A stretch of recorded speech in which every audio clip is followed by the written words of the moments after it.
Ladies and gentlemen, welcome to the GLR Radio Network. We're getting ready to begin within the next 60 seconds or so. Thanks for tuning in to tonight's broadcast of the GLR Varsity Basketball Doubleheader. I'd like to thank our sponsors for bringing us here to bring this broadcast to you. If you'd like this broadcast, we'd like you to thank our sponsors too. As always, we'll do our best to bring you the live action, and we'd ask that you tell a friend or two.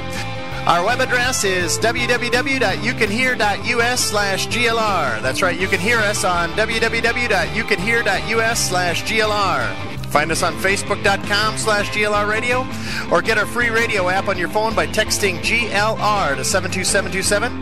If you'd like to use your phone to dial in and listen, simply dial 619-550-0711, and we'll come right through the phone to you. Thanks again for tuning in. We hope you enjoy tonight's ball games. You're listening to the GLR Radio Network. Well, you certainly are listening to the GLR Radio Network. If you're in the sound of our voice, you're listening. And we are on the Twitter at GLR Radio, and we're on the Facebook at GLR Radio. And you can hear.us/GLR. There's a lot of places you can hear this. So chances are you're already at one of them if you're listening. Greg Johnson alongside Kenny Schilling, and Happy New Year, Kenny. Happy New Year to you, too. Hey, and what was it you were saying about how fast time flies? It's just crazy how time flies. As you get older, it seems like it goes by a lot quicker. And I was saying it just seems like a few days ago it was 2012. Oh, man, here we are in the midst of 2013 already. Wow. So here we go, ladies and gentlemen. We're about 2 minutes from announcing the starting lineups and from tip-offs in our doubleheader tonight. We're at Harris Lake Park, the home of the HLP Wolves, and it's the GLR Mustangs in a doubleheader tonight, starting with the girls' action here in a couple minutes. What's the threat assessment as you look at it, Kenny? The threat assessment for Harris Lake Park is they only have one senior on their team, and that is their guard number 10, Mariah Gath, 5'8" senior. She's their main player and primarily a three-point shooter. We need to take away her outside shot, which, we have quick girls, and I don't know if they play a lot of teams that have the quickness that we have, so we need to give her fits out front, because if we let her get a little momentum going, she's going to cause us a lot of problems. So, and her other main threat is a 6'1" junior, and her name is Noreen Morrow.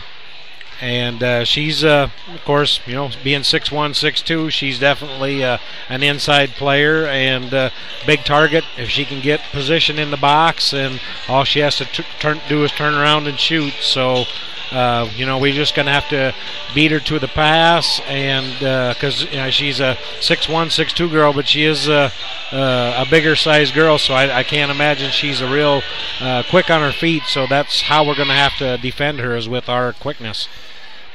Now, they seem to take a large majority of their shots at number 44 and number 10, according to the statistics. And the Morrow on the inside will get a lot of touches, not shy about shooting the ball. Right. Offensively, I would like to see us work the ball in a little bit early and maybe get her into a little foul trouble. That's always a strategy, too. Foul trouble is a good strategy when you're dealing with a tall player on the inside, if you can get her into some trouble. Because, like I said, she's a good-sized girl. I just can't imagine she's going to be real quick on her feet. So if we can make a move on her that she's going to have to try to reach or try to block from behind to get her in foul trouble, that would be terrific. That would be good indeed. Well, I'm going to suggest that we're about to hear the starting lineups here from the PA announcer. We're going to do our best to repeat the essential details for you there at home. I want to thank you for joining us. We're excited to bring you the broadcast tonight, and we're just about ready to be underway here. So a lot of good stuff to look forward to. Some more good basketball. Non-conference basketball is always fun because you just really don't play them, but once a year, and so there's always kind of that unknown factor, and it's always just kind of interesting to see how you match up with other teams in the area that you don't normally see. Oh, so well, here we There we sit. They hit the buzzer, but I don't know if the announcer has not entered the building yet or what. But he's talking into his mic. I see what's going on. He's talking into the mic, and they're trying to get the mic activated. You know, it's always like in the movies. You tap this thing and say, "Is this thing on?" Tip, tip, tip. And he's not getting anything out of the mic. So they're doing a little troubleshooting there. Gives us a chance to talk about our girls and their readiness for the game. They have played some really big games this season already and have come really close to beating some of those big teams, and have a 7-4 record overall, and in the conference 5-4. So this has been a great start of the year. This is kind of, what would you call it, the halftime? Yeah, I suppose it's about the halfway mark. We might play one more game before we start the rotation over, because we play everybody in the conference twice, and then we have 3 or 4 non-conference games. So yeah, I guess that pretty much mathematically sums it up. I think there's 23 different dates on the calendar. Okay. Yep. And I think we've got 11 games in, so we're probably getting close to that. Yep. The PA announcer's going manual, Kenny. That's cool. He's just hollering it from half court.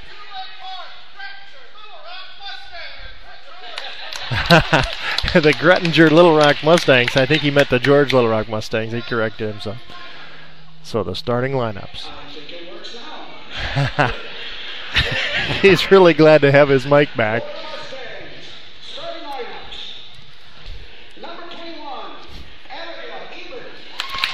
So Abigail Eben.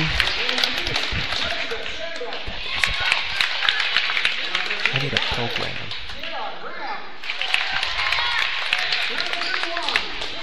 I need one more of these. And we've got Taya Graham, Abigail Eben, Jessica Sandbolt, Taylor Carstensen, and Danielle Eben going to start for the Mustangs. And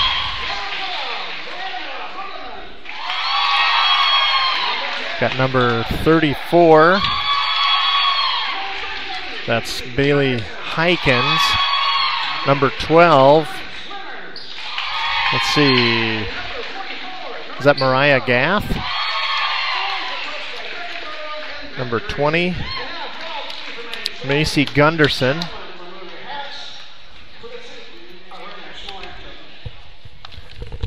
We'll have our national anthem at this time.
And a very nice live rendition of the national anthem there. Four of the gals there singing from the school district here. Did a nice job of bringing that national anthem. That was nice. So I'm not too sure how well you could hear that from clear across the gymnasium here, but we're in pretty good shape, Kenny, to see the action tonight. Oh yeah. 50-yard line. We're right in the catbird seat up here. We're going to have Taylor Carstensen jumping off against number 44? Noreen Morrow. Yep. She's the 6'2 gal. So here's the jump. And it's controlled by the Wolves. Harris Lake Park with the ball. Number 20 with it. That's Macy Gunderson. Oh, the pass stolen away on the inbound, or in the entry pass by Danielle Eben. They're trying to front that girl, and that's what we need to do, and we took the pass away from her. Oh, and that's a great backdoor pass. Nice job. Inside to Carstensen. Credit Abigail Eben for the great backdoor move, and then the pass to Carstensen. Get things started for the Mustangs. So Macy Gunderson, court general for Harris Lake Park. And Mariah Gath in the game, number 32. There's Danielle's quickness, got around her. Didn't quite get it, but knocked the ball away. They're giving her some early problems trying to get the ball into Noreen Morrow. It's 1 minute gone from the game, and it's 2-0 Mustangs. Taya Graham defending heavily at the top of the key. There's Morrow trying a shot. We're going to have a foul called on the inside there against the Mustangs. That foul is on Danielle, I believe. Danielle Eben committing her first foul of the night. So here's the inbounds play from Harris Lake Park. And Taya Graham there stealing it away. She's going to take it right down. She's going to try to take it to the house. All the way through. Take it in there. She created some contact. Didn't get the shot to fall, but was fouled in the process of that shot. So great job by Graham stealing the inbounds pass. Foul is on number 20. That's Macy Gunderson. That's her first. Taya Graham's free throw up and good. So right away the Mustangs on a positive course. Second free throw is on the way, and that one is also good. A very good shooter's roll there for Taya Graham.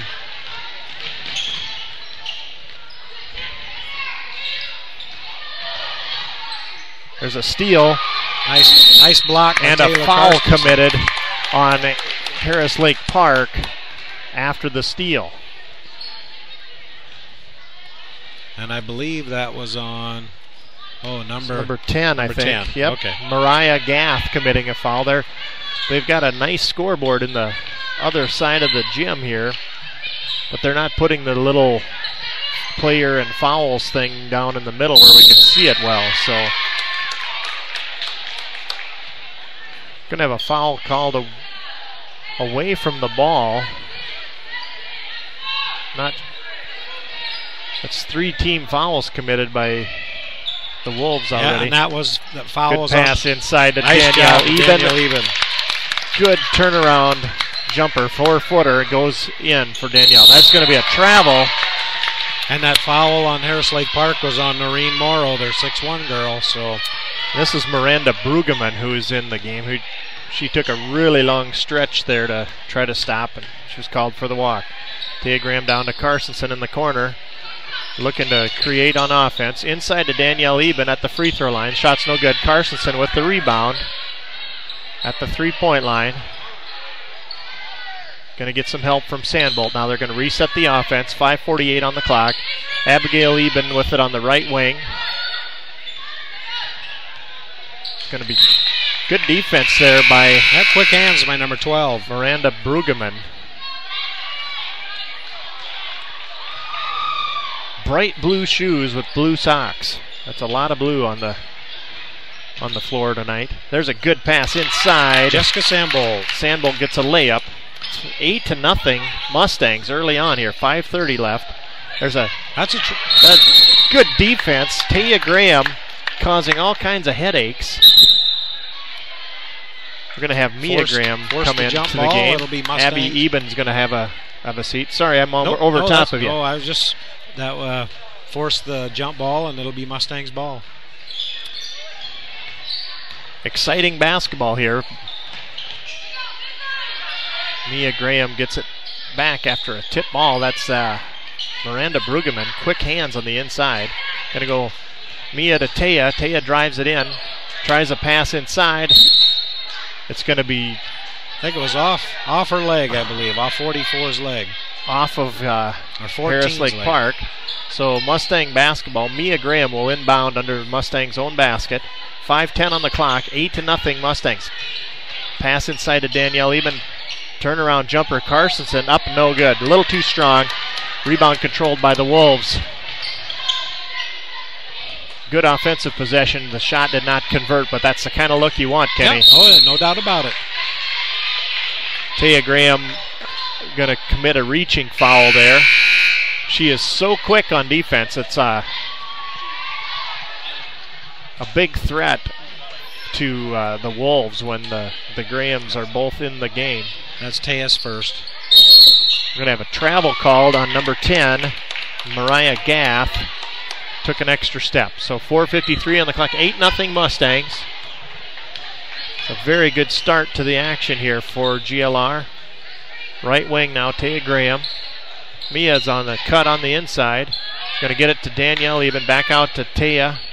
Going to try, she was looking at a pass to Carstensen, thought better of it, and lost the handle. So here comes Harris Lake Park. Mia Graham with a steal. She's on a wide open run here. Gets the layup up and good. Nice It's job 10-0 Mustangs with 4:20 left to go. So an early threat here, offensively and defensively. The Mustangs are working their magic according to their game plan. Here's a long three tried. It's up and no good. Nice good box out. Nice box by Taylor. And that foul is going to be on Catherine Ihnen. Catherine Ihnen. Is that Yep. Ihnen? Yep. I-H-N-E-N. So Miss Catherine commits her first foul. And that's, her first. Team's fourth. 4 minutes left in the first period. Abby Eben back in.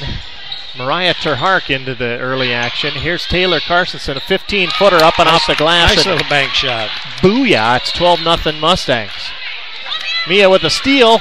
Saves it inbounds, but it goes to the Wolves. And a travel committed. Mariah Terhark there causing headaches for... I think she might have turned her ankle to the Harris Lake Park I think she player. turned her ankle a little bit indeed. She's Is that slow to get up. Catherine Ihnen? Is that 14? Yes, that's Ihnen. Yeah. She's slow to get up, but she is up. We're so quick on defense. Our girl got there in position, and she tried to just stop, and I think she rolled her ankle a little bit trying to come to a stop. Yep, she's off the court on her own power, which is a great sign. Yeah. And there was no contact on the play. No, she just tried to stop, and I think, her foot just gave away a little bit, and when she did that, she went to the floor, and then they called her for traveling. So is that what you call adding insult to injury? That's called adding turnover to injury. That's for sure and for certain. Here come the Mustangs now. Jessica Sandbolt across the timeline, guarded by number 12. That's Miranda Brueggemann. There's a pass inside to Abby Eben. There's going to be an over-the-back reach there. Number 32, Grace Winters. I believe that's her that committed the foul. Yes, and that's her first. The pass inside stolen away by number 44, Noreen Morrow. We're going to have a pass ahead to Bailey Hykins, and she's fouled as she tries to catch the pass from Morrow. Jessica Sandbolt with that foul, just a little late on her reach there, and that's Jessica's first, team's third. Abby Eben back into the mix here for the Mustangs. And Maddie DeBeer, and she's a quick player. Maddie DeBeer has the ability to really create some headaches. There's a good rebound and a putback attempt by Morrow is no good. Second putback is no good. She's fouled in the process of that second putback.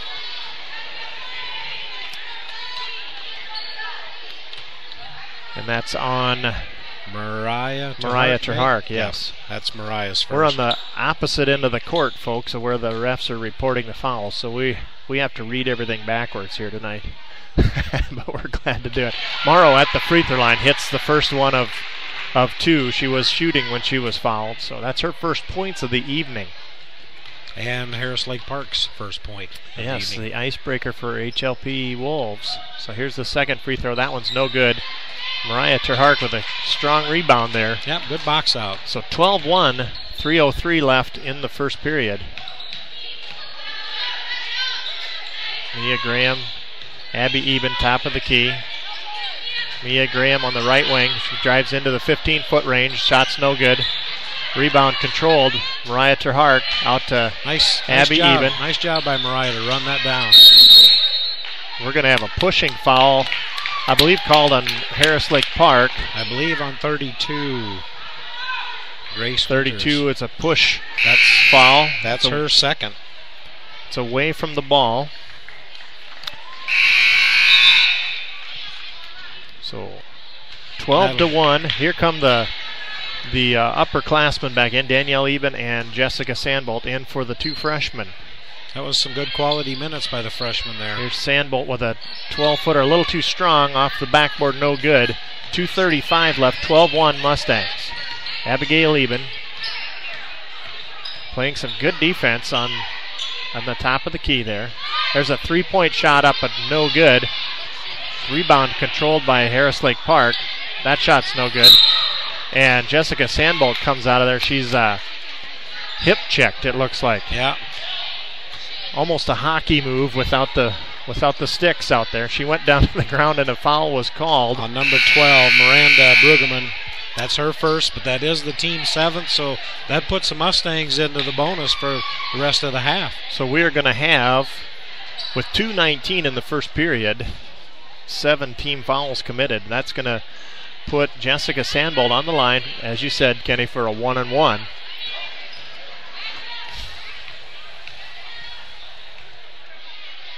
Here's the first free throw on its way, and that's good. It's always nice to see them hit the front ends of those 101s. That is, that's a good sign in the game plan when you're 2:19 in the first period and you've got the other team on the ropes like that. There's a good rebound by Carsonson on the miss, and a nice she puts it putback up in. There's going to be Sandbolt had a good position, but she reached around and committed a reach foul on that. So that's 5 team fouls against the Mustangs. Here comes Mia Graham in for Sandbolt. I think that's her second. That's Jessica's foul. second, yep. So going to give Jessica a chance to consult with head coach Heather Grafing. That's GLR's 5th team foul. There's a tough play there.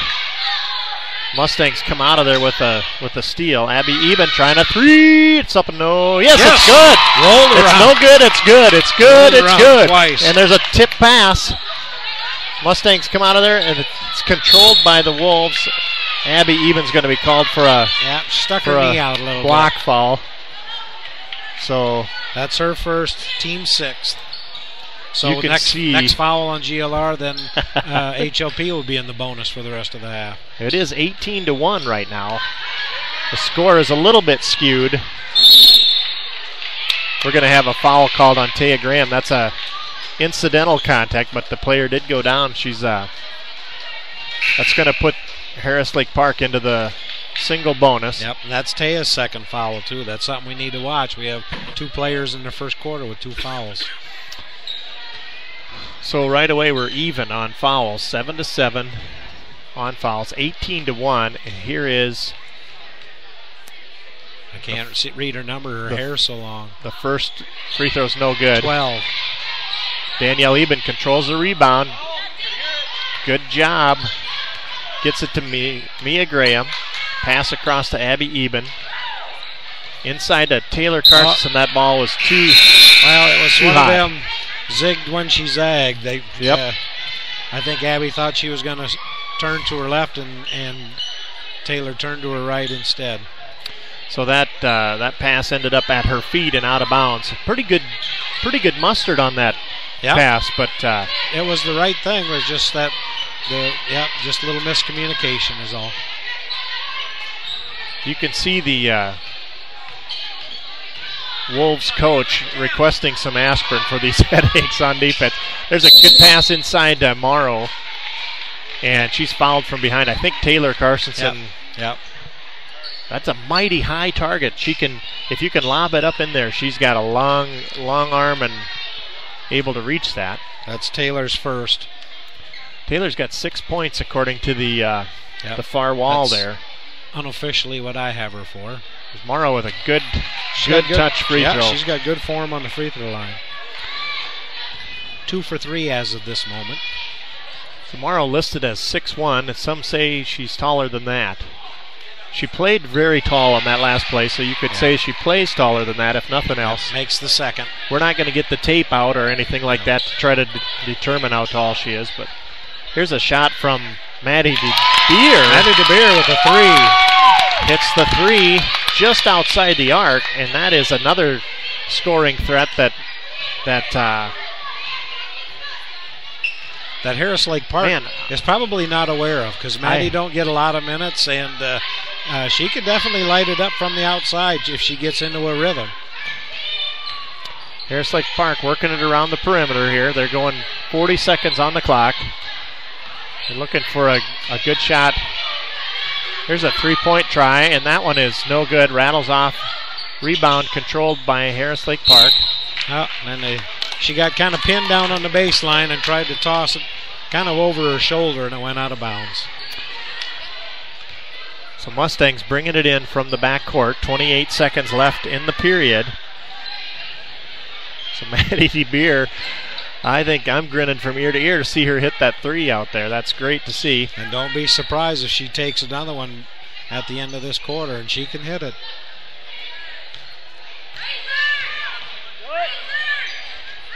Here's Abby Eben. Pass inside. That's stolen away by Harris Lake Park. And there's Maddie DeBeer trying to get it back. She ended up making contact with another player from Harris Lake Park. That's going to put her on the free throw line.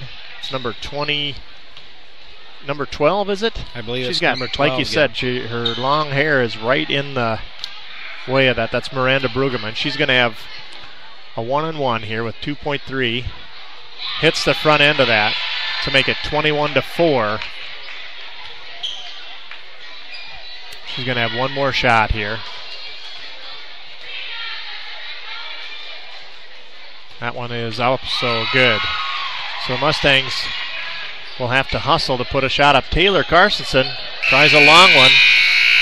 Comes up a little short, but she had a chance. She did. That's the nice thing about that. So, well, Kenny, that's a first quarter score of 21-5. Yeah, and a little side note here: Harris Lake Park's 5 points are all from the free throw line. They do not have a single basket. They do not have a field goal in this first period. No, we did a fine job of defense there. So that's that was the threat assessment, and I think the strategy was to keep it out of Morrow's hands, and they've done a good job at that so far. Very good job. So we've got about another 30 seconds here. We're going to hear from our friends at Tree Shell. We'll be right back on the GLR Radio Network. When you need a case for your computer, treeshell.com. For your iPhone, iPad, and iPod, treeshell.com. When you need a case for your Kindle device, nobody makes one near as nice as treeshell.com. For elegant products made from wood, nobody makes them near as good as Treeshell, treeshell.com. Treeshell.com.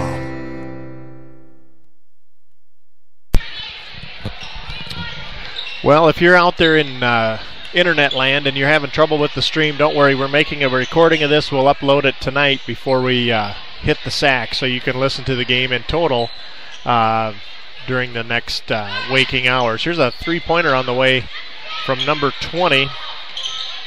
Let's see, that's Macy Gunderson. That's no good. Another shot up by Harris Lake Park. Nice box out by Taylor Carstensen there for the defensive rebound. So Mustangs with the ball again on offense. Maddie DeBeer, left wing. Mia Graham, right wing to Abby Eben. Here's... Oh, that's going to be a jump ball. Maddie DeBeer went up for a shot, and Noreen Morrow is just so tall, she just tied her up in the midst of the shot. So Mustang basketball. Possession arrow favoring the Mustangs, so here they come out from under their own basket. It's a pass into Terhark to Mia Graham over to Danielle Eben. Nice move to get herself free. The shot rattles out, no good, but good looking shot there. Yeah, nice little move into the paint, and just one of them where it just rattled around a little bit. So Harris Lake Park works it around to the corner and back out to the left wing, and number 10 Mariah Gaff hits the three. That's her lone senior, and that's what she likes to do, is shoot the three. And she was, they set a couple of picks there, and she was wide open. And I see Coach Grafing is calling timeout because I don't think she wants to see any more of that. No, that was a unforced error to create a turnover. You know what we're witnessing here. It's 6:50 on the clock, and the first play basically out of their start of the second period, they work it around, get an open three, and hit it. Yep, definitely made a couple adjustments between quarters there and kind of set that play up for her, and that's the way you draw it up. It worked. And then we turn around and have a little bit of trouble with the ball, and so now Harris Lake Park will be inbounds. So Harris Lake Park will be looking to cut into that lead, 21-8, 6:45 on the clock. Morrow was looking to set a pick, but it was too high up in the court. Here comes another three from number 20. If she has hit two in a row, I think. That's 2 3-pointers in a row. The first one was Mariah Gaff. Yeah. This one was 20. That's Macy Gunderson. J.C. Johnson into the game for the Mustangs. There's a block by Noreen Morrow. Mia Graham gets ahead to tries to stop the play.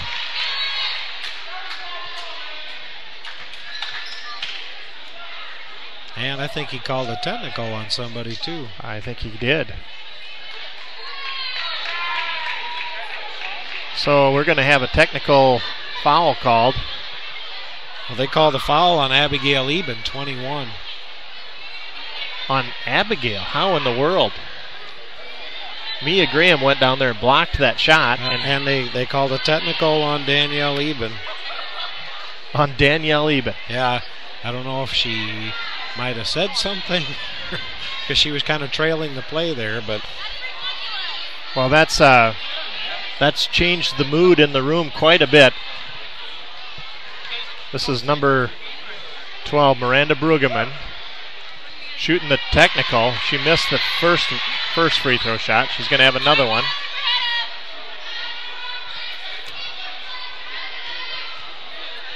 That was a kind of a weird little. Yeah, that's an early indicator that these refs are not going to have any dialogue on the court. Now we're also going to have. There's another player stepping up. Yeah, this will be the technical free throws. She missed the front end of that. This is number 20, Macy Gunderson. Macy is a 5'3" junior. Here's her second free throw. And she hits that one. And now Harris Lake Park will be given the basketball right in front of us, Kenny. Yep.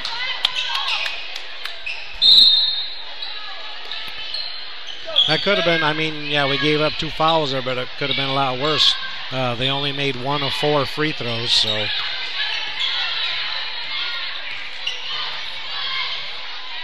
There's a pass inside. Number 44, open shot, but well defended there by Taylor Carsonson.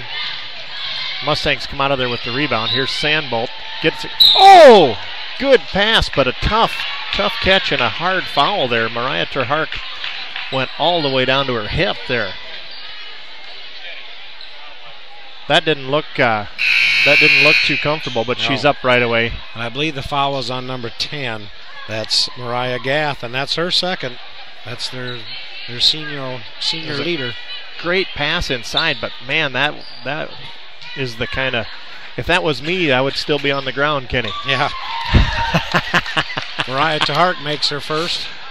It's a good thing these young gals are still green in the joints a little bit. That's for sure. She popped right back up and she hit the first free throw, second one on the way, and hit that one as well. Nice job, Mariah.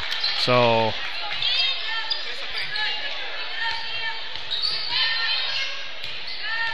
it's a 23-12 score. Taya Graham back into the lineup for the Mustangs. Jessica Sandbolt. The pass inside to Morrow. Denied. Good rebound. Good job by the Mustangs. We're going to have a foul called on Mariah Terhark, I think. Yep, we're going to call it on Mariah. That's her second. The rebound was down on the baseline, and she was going for it. That's the Mustangs' 10th, so that puts Harris Lake Park in the double bonus. It looks like they missed one of her free throws. She hit 2, didn't they? They've got 1 point on the scoreboard for her. 32. Grace Winters. Grace Winters at the free throw line hits the front end of a 1-and-1. Oh, it's a double bonus now. Yep. So it's a 2-shotter. Second free throw on the way and good. So she cuts into the lead. It's 23-14. Here comes Sandbolt for the Mustangs. Over to Mia Graham, left wing. A good skip pass. Sandbolt drives it inside. Up and off the glass, and it's going to fall. It rolled around there. Thought it was going to hang on the rim. Morrow, I believe, committed that foul. Sandbolt with a great job to create some offense there. And they gave the basket to the Mustangs, yep. So 25-14. Here comes the free throw, and that is good. So 3-point play there by Sandbolt to create a 12-point lead for the Mustangs. 5:15 left. Yeah, more importantly, that Noreen Morrow, their 6'1" girl, picked up her second foul. So nice steal. Nice steal by Jessica. Takes it all the way in. And she did a good job of just gathering herself, taking some steam off the momentum she had. There's a move inside. A rebound by Morrow puts it back in. That was 34 with the shot. Bailey Hakens, and Morrow put it back in. And there's Hakens trying to guard Sandbolt and Taya Graham on the right wing, and she committed a reach foul. Taya's going to go to the line. I believe they called that on 34. Yeah. Is that Bailey Hakens? Yep. So the free throw is up. It rattles out. No good.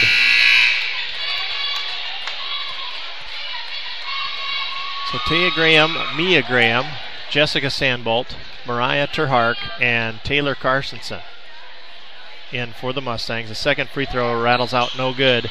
Morrow with the rebound ahead to number 20, Macy Gunderson. Drives it all the way down, no good. Good job by Terhark to get the rebound, and Mia takes it out of there. Gets it into Taylor Carsonson. Shot up off the glass, and she is clobbered on the shot. The shot's no good. But she'll be going to the line. It's double bonus for both teams now. 4:30 left in the half. Mustangs really taking it hard inside. I really like to see that. So here's Taylor Carsonson at the line. And that's a good free throw. And that foul was on number 34, Bailey Hakens. That's her second. So Taya Graham, Mia Graham, both taking the bench. Got Abby Eben and Maddie DeBeer back into the lineup for the Mustangs. Here's Taylor Carsonson. Second free throw rattles out, no good. Rebound by Morrow. She's going to have to dribble it out of there. Guarded by Mariah Terhark. Good defense by the Mustangs. They break the pressure. Going to try a pass. Skipped over to number 10. Shot's no good. Mustangs control the rebound. Mariah Gaff tried a three-pointer, but it's no good. Here's Maddie DeBeer. She was open, too.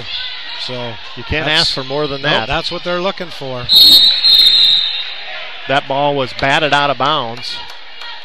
Be Mustang basketball. Abby Eben to inbounds on the far side of the court. 4:02 left, 29-16. Mustangs in the lead. Taylor Carsonson across. Here's Maddie DeBeer lighting it up from three. Tries it up, no good. Rebound controlled by Harris Lake Park. They're ahead into their offensive package. Here they go as a baseline drive. Going to be a foul committed on the baseline. Is that Maddie? I think that's Mariah Terhark again. And if so, that'll be her third. Yep. They charge it to Mariah Terhark. So here's Heikens at the line. Free throw's no good. Mariah's coming out, and Danielle Eben is coming in her place. Have to play smart the last 3.5 minutes here so she don't pick up her third foul.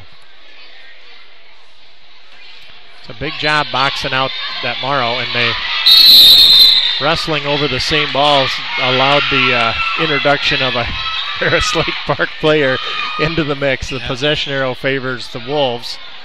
So here comes Macy Gunderson inbounding it. Stolen away on the inbounds pass by Danielle Eben ahead to Jessica Sandbolt. Nice job by Danielle. Sandbolt stutter step, and that shot gets into the basket, and she's fouled again. She is grinning from ear to ear, as am I, Kenny, to see this assertion of offense by the Mustangs. 31-16, 3:35. Is that 34? Was that who the foul was on? I believe so.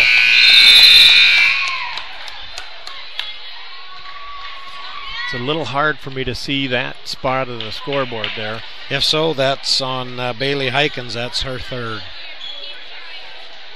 Yeah, the pole that holds the basketball backboard and hoop up is just kind of right in line with all the foul numbers. I can read the points fine for them, but I can't read the foul from our angle. So here comes the offense here. Maddie DeBeer makes a steal and does a good job just controlling the ball. 2 HLP players on her hip there, but she got it out of there. Here comes Abigail Eben, three-pointer up, no good. Rebound controlled Harris Lake Park. 3 minutes, 7 seconds.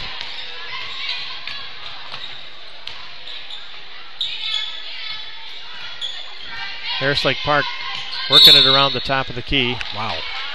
Wow, incidental contact, but that's going to be a foul called on Abigail Eben. That's Abigail's third foul. And incidental means like a leaf falls from the tree and hits you on the shoulder. That's what I mean by that. Here's the free throw. That one's up and good.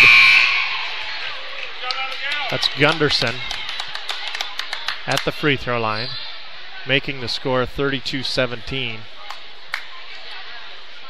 And hits the next one as well, 32-18. 2:56 on the clock. Maddie DeBeer to bring it up across the timeline for the Mustangs. To Taya Graham on the left side, back to DeBeer, right wing. Tries a pass inside,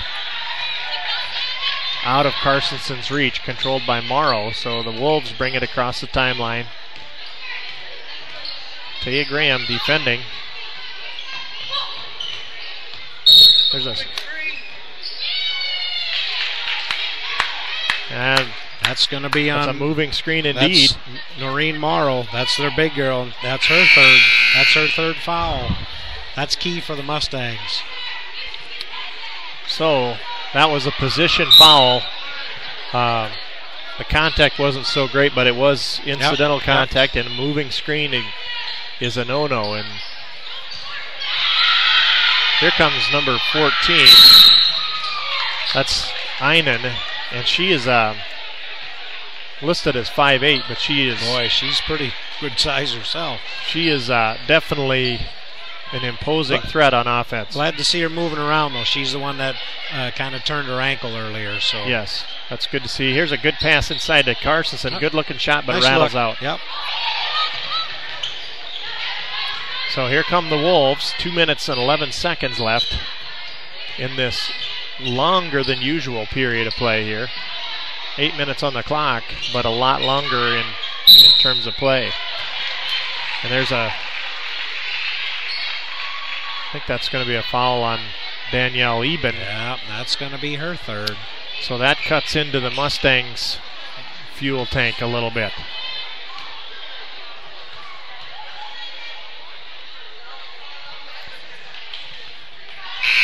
And this Catherine Einen that turned her ankle and is at the free throw line now. She's just a freshman.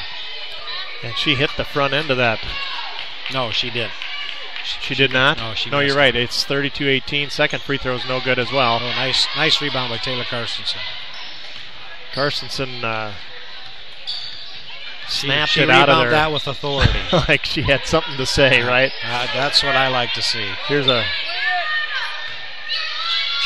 a pass inside. We're going around the horn again.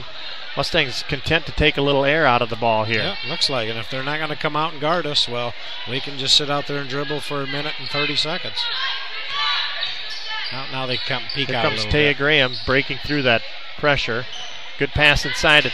Carstensen has it. Looks like it'll be a tie-up ball, a jump ball. Possession arrow favors Harris Lake Park. Good offensive package there for the Mustangs. Didn't turn out like they wanted, but here is the Mustangs trying to play full court pressure here. There's Einen.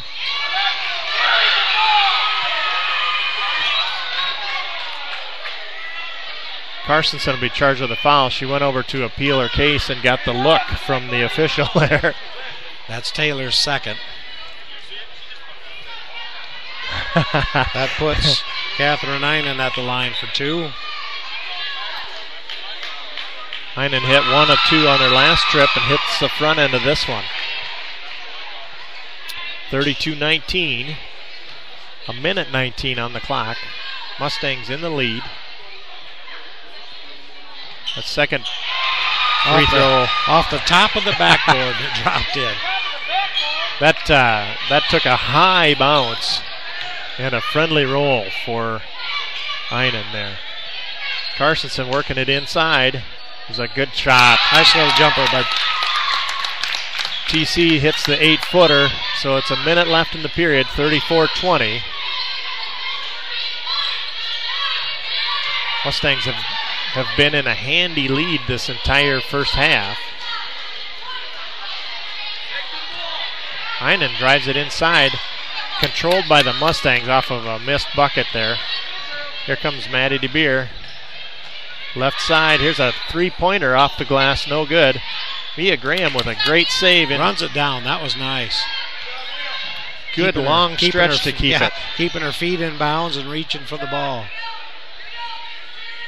Here's a pass inside to Carstensen. We got 23 seconds on the clock.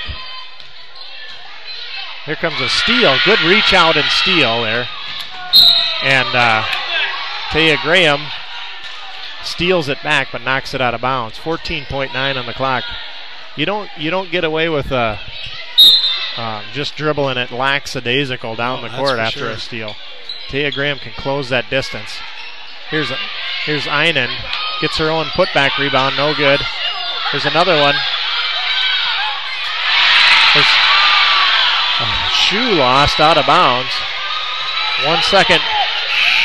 And Mia tries about a three-quarter court shot and comes up a little bit short, but 34-22 is the score at half. That was a crazy first half. So we'll see what kind of adjustment the Wolves will have to make here in the halftime huddle. Looks like we're going to be entertained by some young fellas out here ready to play a pickup game here.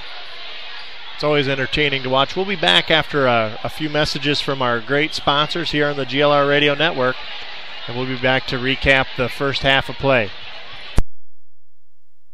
As a man of the land, you ask yourself tough questions, like, if my auger could talk, what might he say? And as a man of truth and wisdom, I can tell you that when called upon, your auger might say something like, "Gee, it sure is a nice day to move some grain there, Reem. Or I'm about to shoot some grain into that bin over there." Now you ask, why does my auger sound like a Royal Mountie? Well, that's because there's a chance you bought it from some fancy outfit in Canada. That's right, you may have unintentionally outsourced a piece of equipment that sits at the center of your operation, that transports your most precious cargo. Canada, a country that is not America. Now you know. And now, next time you get it right. Because Sudengay Industries manufactures the world-class Ox Portable Auger right here in America's heartland, George, Iowa. Ox Portable Augers from Sudengay. There's work to do. The Ox.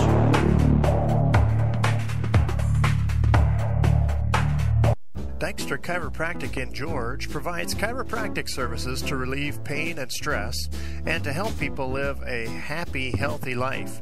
Dr. Krista Dykstra works with children and adults to do chiropractic adjustments and uses a painless activator method in ultrasound. Her office hours are Monday, Wednesday, and Friday, 8:30 to 5, and Tuesday afternoons along with Thursday mornings. Call for an appointment or information at 712-475-3990.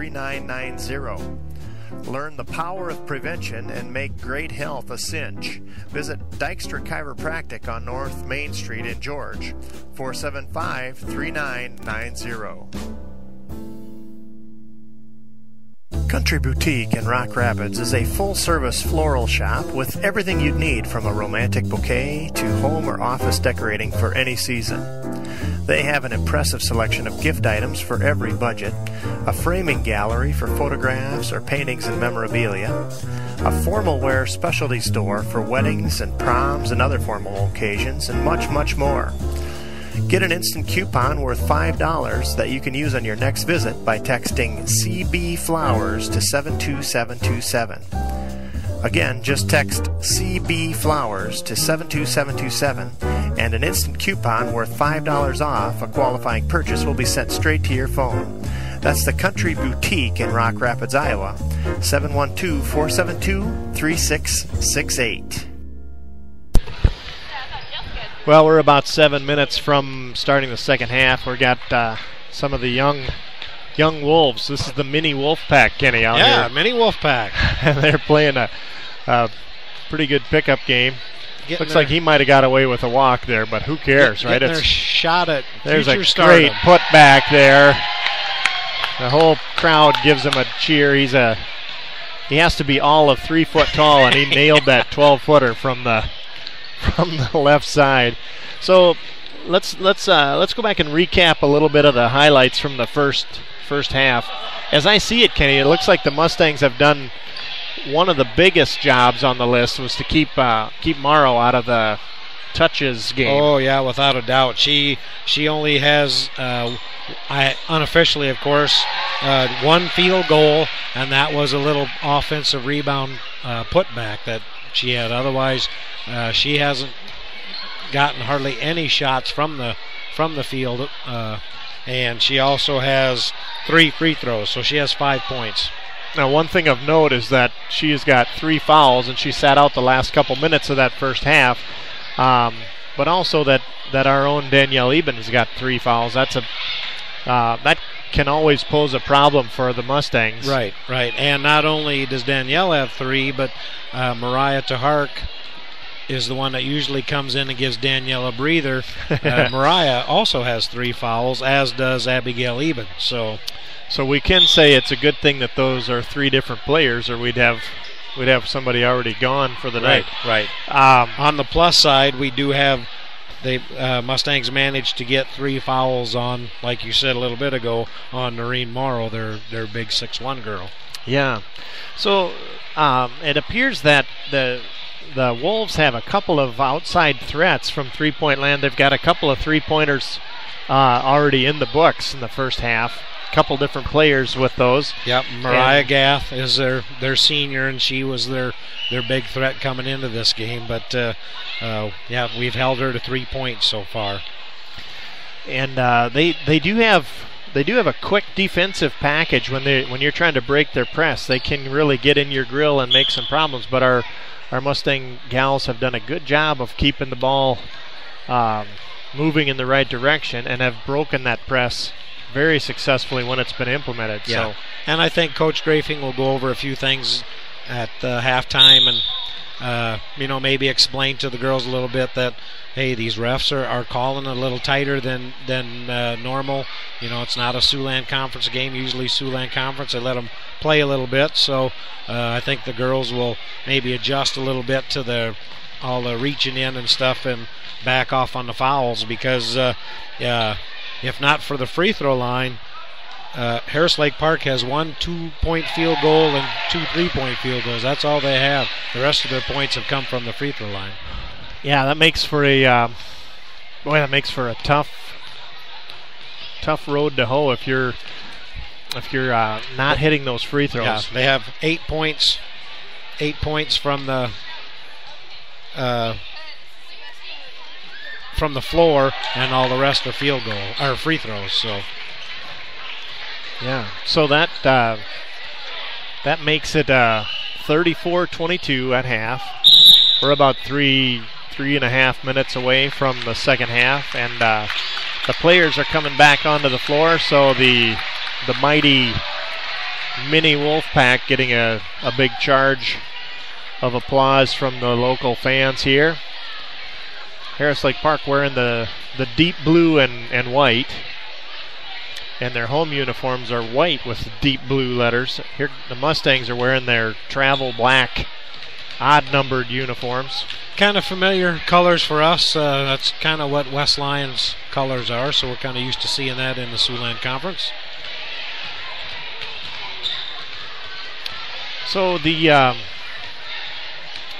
I think the overall assessment, if you're Harris Lake Park, is, hey, we have some work to do here, and if you're a Mustang fan, you're saying, hey, we have some work to do. Yeah, that's 12 exactly points right. is not a lot of lead on these girls. No, that's for sure. And I think Harris Lake Park is a 7-3 win-loss record overall. So they've seen some adversity, but they have persevered in the largest share of that for this season. Yeah, and I might be a little biased, but Harris Lake Park does not play in the Siouxland Conference, so so they're getting a little taste of what we're used to here from our Mustang They're girls. seeing tonight what the Mustangs and every other team in the Siouxland Conference has to deal with on a nightly basis.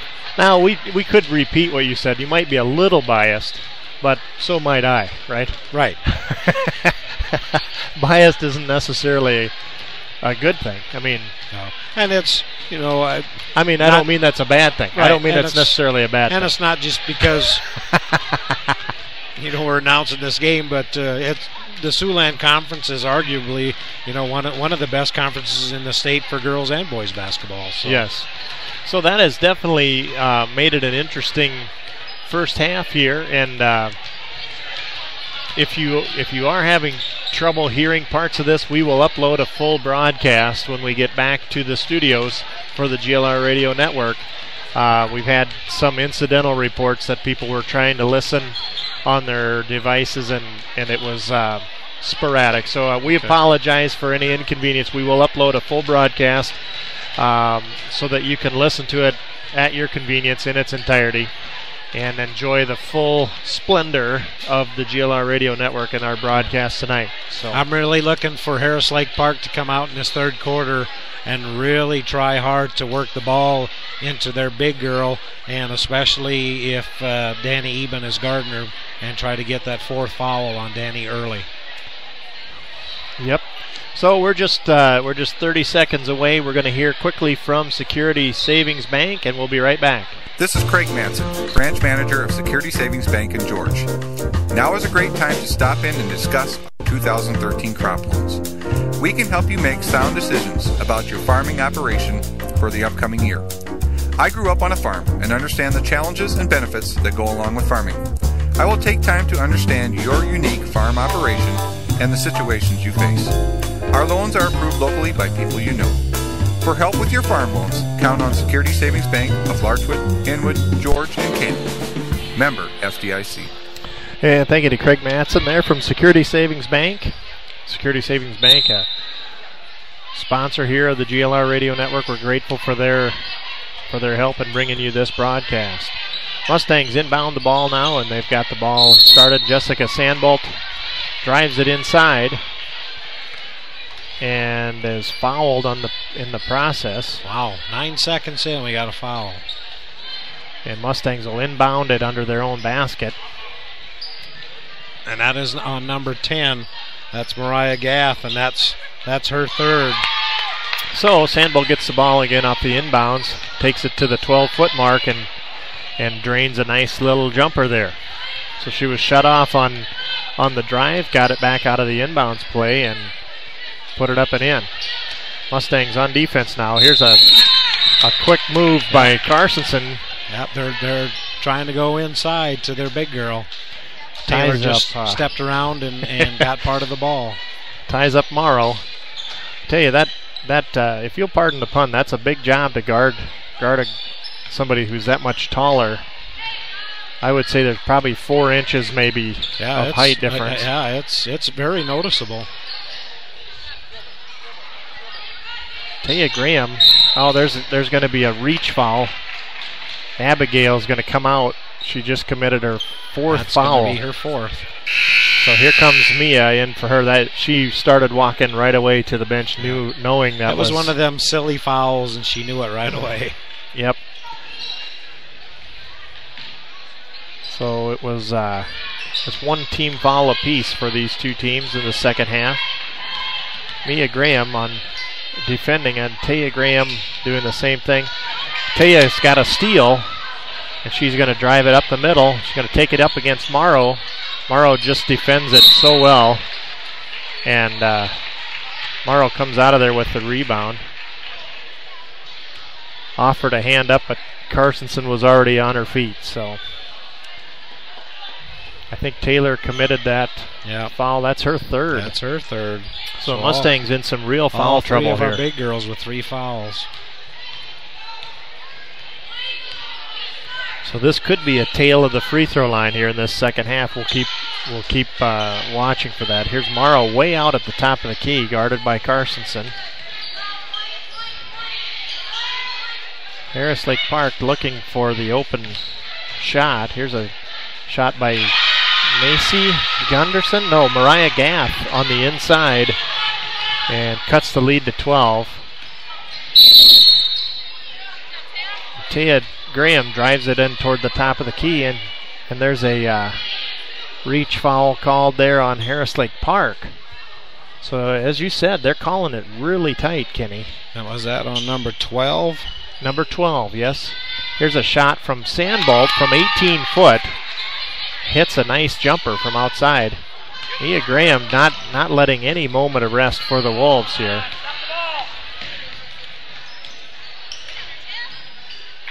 Telling you, the Mustangs are just relentless on defense, getting a hand into the passing lane. A shot up from 3-point land, no good. Sandbolt gets the rebound on a long carom off the glass. Gets it ahead to Taya Graham on the left wing, and the Mustangs set up for offense. Sandbolt's got it on the right wing, top of the key now to Taya Graham. Drives it into the free throw line, shot up and off the glass, no good. Morrow's got the rebound for the HLP Wolves. They're ahead to Mariah Gath with it. Tight defense being played by both sides of the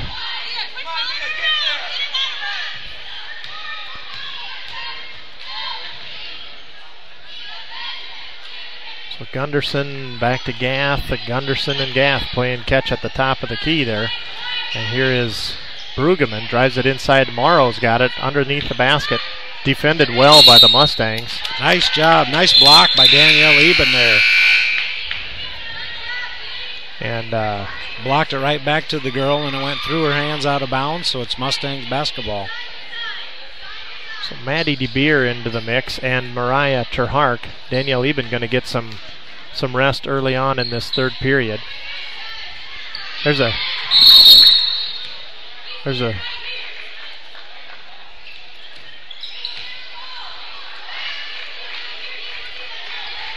steal, and they called that on a reach foul. I think Taya Graham. Taya Graham going to be called for her 3rd foul. So this is probably the tightest officiating I can remember of late, Kenny. Yeah, that one was a little surprising. So you're going to have to really move your feet. There's a lot of position basketball being played, and if the ball hits the ground, there's going to be a jump ball. Mustangs get the ball on a possession arrow after a jump ball. So Morrow is tall, but she is quick to get onto that ball if it hits the ground.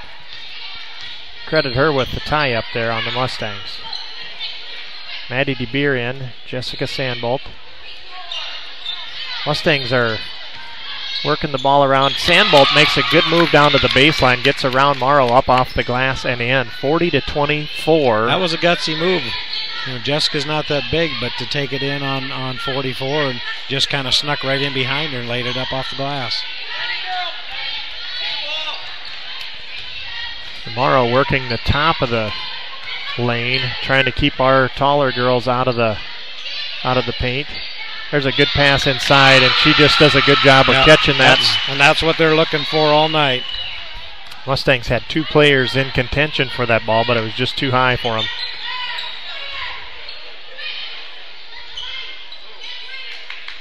Swinging it around to the left side. Here comes Sandbolt back out to the Carsonson. Tries a shot that's contested there.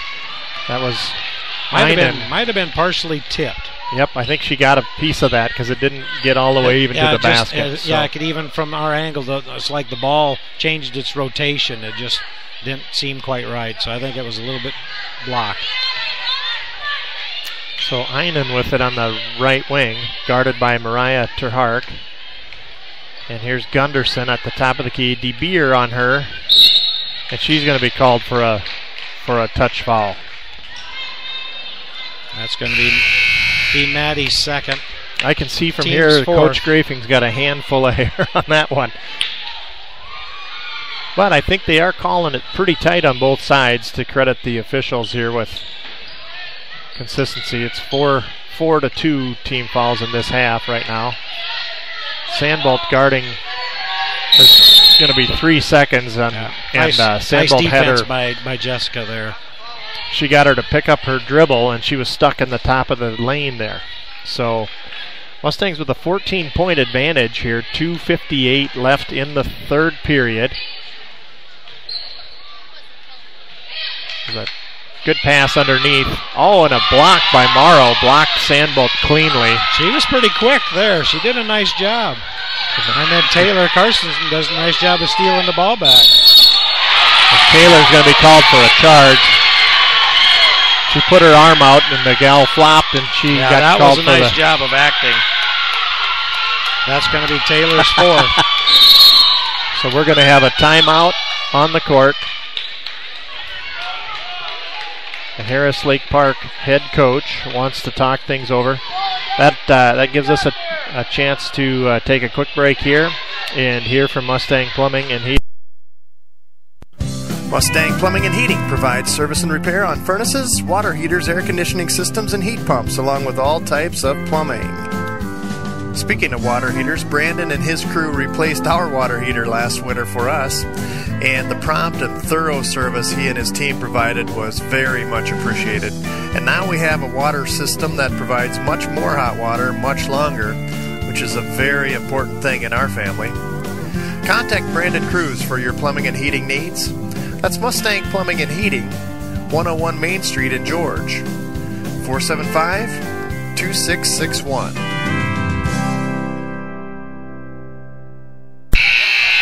Well, Mustang Plumbing and Heating, Kenny, they'll make some hot water for you if your hot water heater quits. That's for sure. Hot water is the watchword right now for the Mustangs. A lot of foul trouble on the Mustang side of the ball, and that's really unfortunate.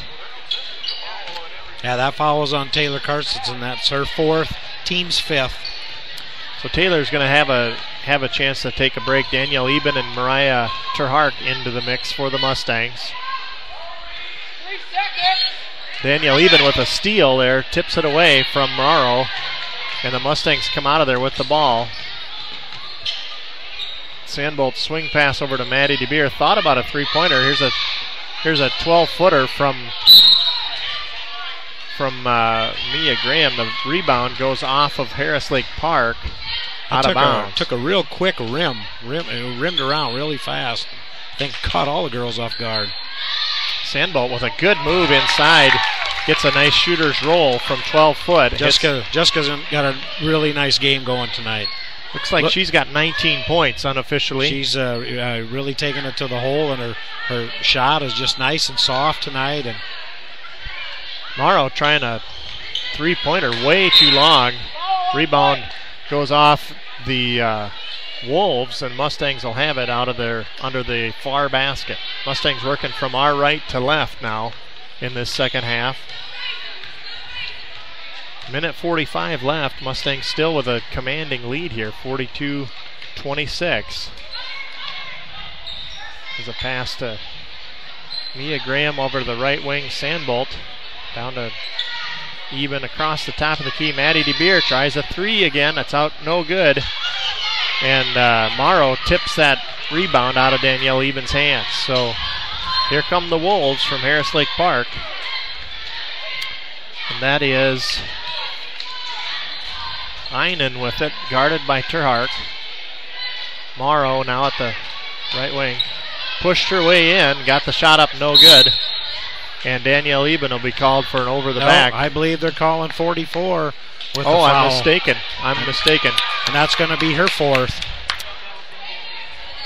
Yep, she muscled her way in for the shot, and the shot was off the mark. Yep. And then I think maybe frustration caused the rest of that. So Mustangs with a minute left in the third period, 42-26 in the lead. So here come the Mustangs. Mustangs just need to be patient.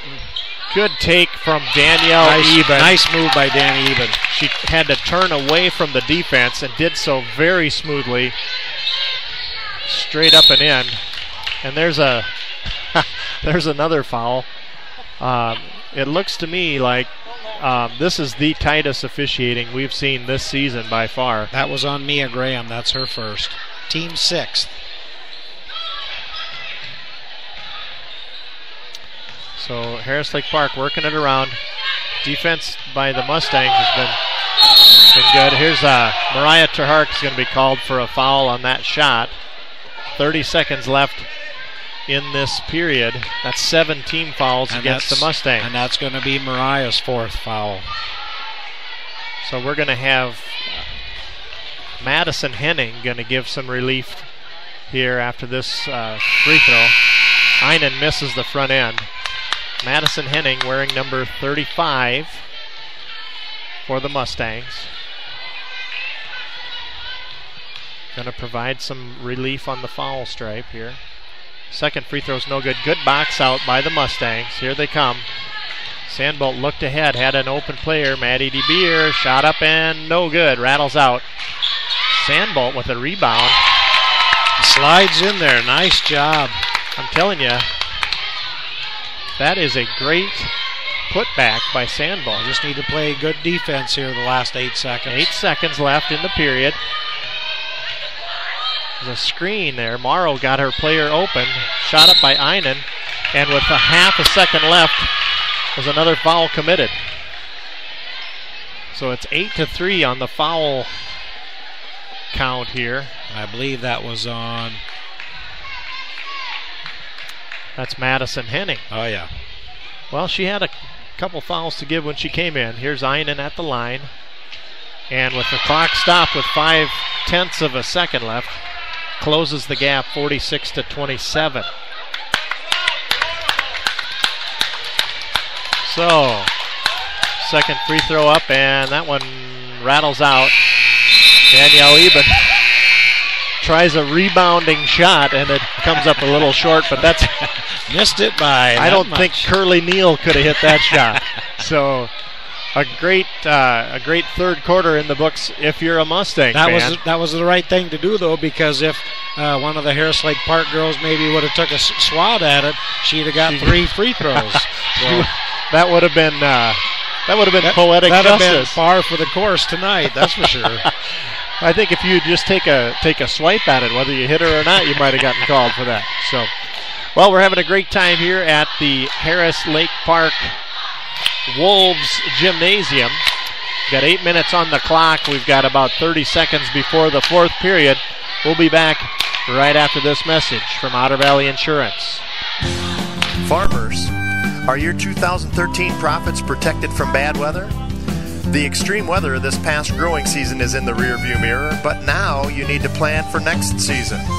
Otter Valley Insurance in George now offers total weather insurance, providing coverage against drought, excess moisture, heat stress, and fall freeze.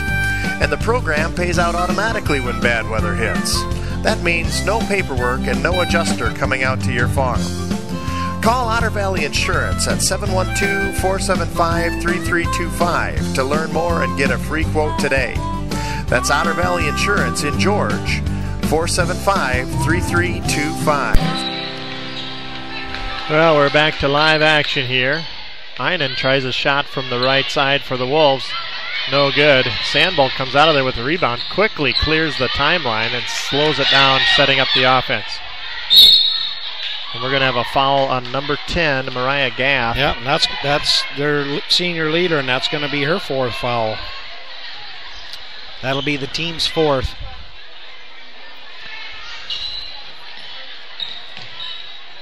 So the ball inbounded to Danielle Eben. Had to come way out to the half-court stripe to get it. It's good to have a big target. Eben guarded by Einen out there, and Harris Lake Parks, they're probably going to end up doing a little more foul in this quarter because they're going to have to play really tight defense and try to sneak back into this, being 19 points down. So Maddie DeBee are going to take a seat. And that foul was on number 10, Mariah Gath, and that is her 5th. She is gone. That's the first casualty of this foul-rich environment here tonight. 7:15 on the clock, 4th period, and that's the first soldier down. Here comes the Mustangs again. Sandbolt with 21 points, leading all scorers. Gets a pass over to Taya Graham. Must have been 18 and a half foot there. That was Mia, I believe. Is it Mia? Yes, you're right. Number 43, Mia Graham. A good shot there. There's going to be a travel called. Good defense by the Mustangs. Yep, good job by Mia and Jessica out front. So we've got 48-27. Mustangs just need to just kind of relax and get into just a good offensive rhythm here. Because like I said, Harris Lake Park's really going to have to try to play tight, and the way the rest have been calling it, there are going to be some fouls coming up here shortly. Danielle Eben stepped on the out of bounds line. She took the pass and then put the heel of her right foot down, it looks like. Yep, just must have been barely.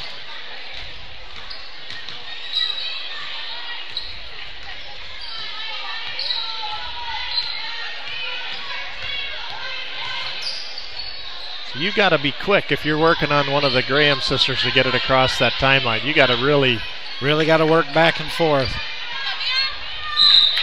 Now Mia got her hand in on that one, knocked it out of bounds. Causing some real headaches for the Harris Lake Park Wolves here tonight on defense. Here we go with 6.5 minutes left, and Harris Lake Park is bringing Noreen Morrow back in, their big girl. And Morrow's got 4 fouls, so she gets no more mistakes from the foul perspective. Einen driving on Carsonson. Shot's no good. That was on Mariah Terhark, rather. Yeah, Mariah got the rebound. Nice rebound. Oh, and now that's just a errant pass there, but it's tipped out. Miscommunication, and Noreen Morrow wasn't looking for it either, and it went right through her hands out of bounds. Mustang ball. So you get some bounces once in a while. Here's a good pass inside. Danielle Eben, good adjustment, getting over Morrow. She definitely had hands in her face when she put that shot up. Oh, there was. And a good hustle by Sandbolt to get that passing lane filled. Flashed in front of her and made that girl stutter step, and the refs called her for traveling. Mustang basketball. So 5:50 left on the clock. 50-27 is the score.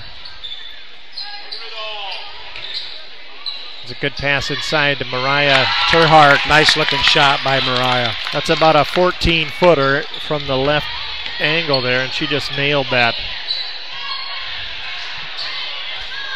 So I think that's Mariah's 4th points on the night. Here's a steal. Nice Taya steal Graham, by Taya. nobody in the same zip code, and she hits a layup.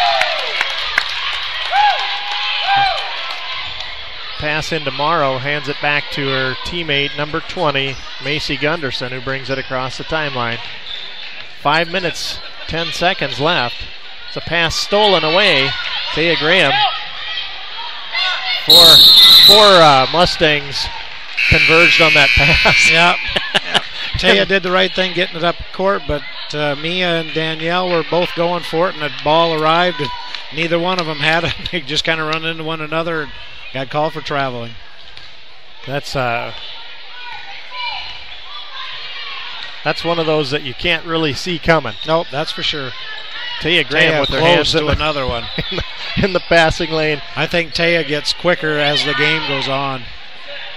There's somehow Einen came out of the pile with that. That ball squirted right through the. I don't know right how through the she back got end of that pile. Credit her with a good diligence there, staying. And I believe they called that on Mariah Tahark, and that's going to be her 5th. Yep. So Mariah's going to have to take a seat, but she's going to be credited with a lot of applause here from the Mustang fans. Good hard minutes by the freshman tonight. So Taylor Carstensen coming back in. Taylor's got 4 fouls of her own. Yes, she does. So she was probably looking for a little more clock relief there. But it's the meaningful minutes that these freshmen have given tonight that is going to make a big difference here. Catherine Einen makes the first free throw. Second one as well. So the Mustangs back on offense. Sandbolt breaking the pressure across the timeline. Danielle Eben tries a pass. It's tipped up. It's off the by rim. Morrow, and it almost went in. Maddie DeBeer, good pass down to Eben. Shot's no good. Taylor Carson, nice offensive rebound, gets fouled. I think that's Einen that committed that foul. That's going to be her 3rd. That's the team's 6th. Sends Taylor to the line for 2. This is our first trip to the free throw line the second half. Misses the first one. 16 fouls and it's the first free throws. That's amazing. Yep. But on the other hand, Harris Lake Park only has 2 two-point field goals this whole second half. Taylor makes the second. There's that free throw form we're used to from Taylor. She hits that one nicely. 4:22 left in the game. Abby Eben back in. She's got 4 fouls, if I'm not mistaken. Yes, she Maddie does. DeBeer in the mix for the Mustangs. The baseline drive out to Einen, back out to across the arc. And there's the 5th foul on Taylor Carstensen. I think, Kenny, if you'll pardon the pun, I think I've seen more contact in my contact paper on the shelves in the kitchen than that. I'm definitely going to have to refrain from making a couple of comments. I will let you refrain to your heart's delight. Madison Henning is going to be in to replace Taylor Carstensen. 4 minutes left in this ball game, and we're talking about a 55-29 lead. Einen at the free throw line. No good. It's a double bonus, so there'll be 2 free throws.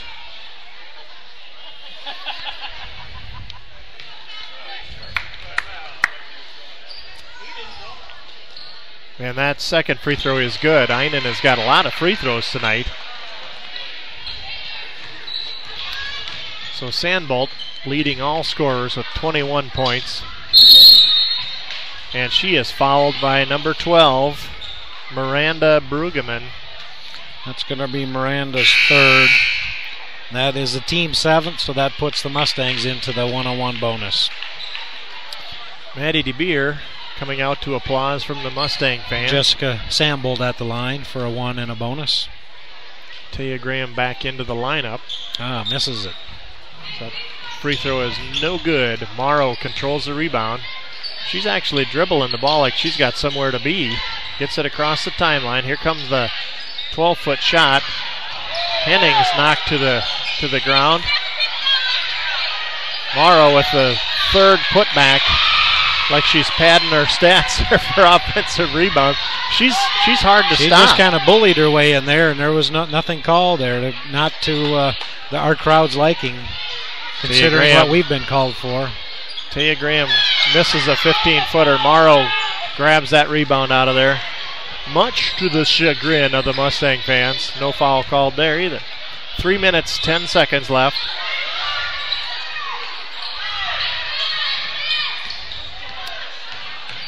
The Wolves working it down on the right baseline. A nice little hook shot there from number 12, Miranda Brueggemann.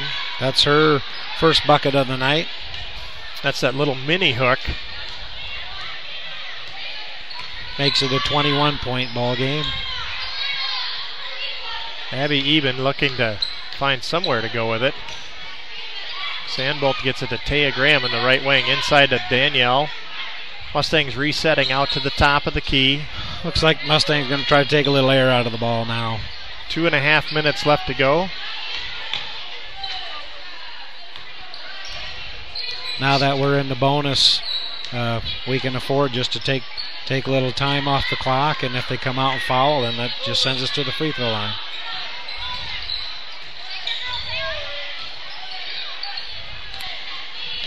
So we're down to 2:08 left. Doing a nice job here so far.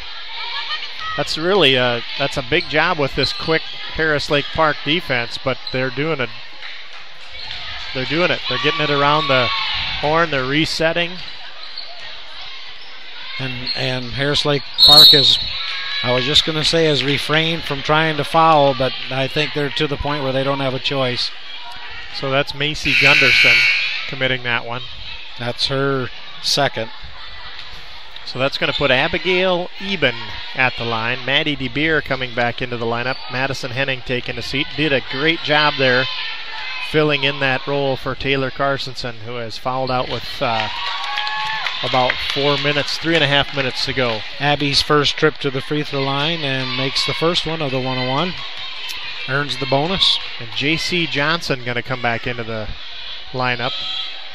The next available opportunity. Second one off the rim. Morrow with the rebound. She's got a lot of rebounds tonight. She's there's a defensive wonder play there by Danielle Eben. The pass would have been to Morrow for a layup, but instead it went to Einen on the other side. So a quick timeout called. I'm not sure if that was the Mustangs called it or if Harris Lake Park called it, but I think it looked like Coach Grafing called it just to get a substitution in. Okay. But the Harris Lake Park coach is going to talk things over. So Kenny, we're talking about a 20-point lead here. The Mustangs have certainly executed their game plan to keep that ball out of. Most definitely. And Morrow, you can tell if she gets the ball, she's going to be a problem. Yeah. And they just kept it away from her. Yeah, and she's just a junior, so we'll have to deal with her next year when we play them in non-conference. So can't say enough about Einen's contribution on the Wolves. And tonight. she's just a freshman. So she has really played well. A 5'8" freshman. She has definitely got a lot of basketball IQ out there and has done a good job for the Wolves tonight. Maddie DeBeer now with the ball for the Mustangs. J.C. Johnson into the game. J.C. breaking some pressure, and she is fouled by number 34, Bailey Hykins. That's going to be Bailey's fourth, I believe, yes. So J.C. Johnson wearing number 11. That's team's 9th, so we're still in the 101. So J.C. with a chance to get into the scorebook here. And that free throw rims out. No good. Danielle Eben gets the rebound. Yep, does a nice job to get in there and tie it up. And so possession arrows with the Mustangs, so we keep the ball. So the inbounds play to Sandbolt. She's going to try a 12-footer. It's off the rim, no good. Here comes Hykins across the timeline, guarded by Abigail. Abby had to let her go because she's got 4 fouls. Here we got a shot from 12 foot, and the putback up is good by number 22. That's Michaela Hikens. Michaela Hikens into the scorebook And she's for just the a Wolves. sophomore. So Sandbolt gets it out to Abby Eben, tries a little runner, no good. Danielle Eben with the rebound, no good, and it's off the Mustangs, out of bounds. Danielle almost had that rebound. 30 seconds left in the game. The Mustangs are going to have the win here tonight. And there's a steal by Abigail Eben. So Abby takes it, gets it to Sandbolt. Tipped away. They're letting them play a little bit now. So Abby's got it at the top of the key. Abby Eben to Jessica Sandbolt. And there's another foul committed. This is Bailey Hikens. 34. And that's going to put Sandbolt at the line with a chance to get to her jersey number tonight. She's got 21 now. And if I have my book correct, that's going to be Bailey Hikens' 5th foul. Yep, they're holding up a full hand across the way there. So they're going to have to replace her. She's done a good job tonight, all in all, but has been against a really quick Mustang crew out there. I can honestly be willing to bet that Harris Lake Park has not played a team this year yet with the quickness that the Mustangs have. So the Mustangs will hand Harris Lake Park their 4th loss of this season. Sandbolt with a free throw, and that one rattles out, no good. She'll have one more to go.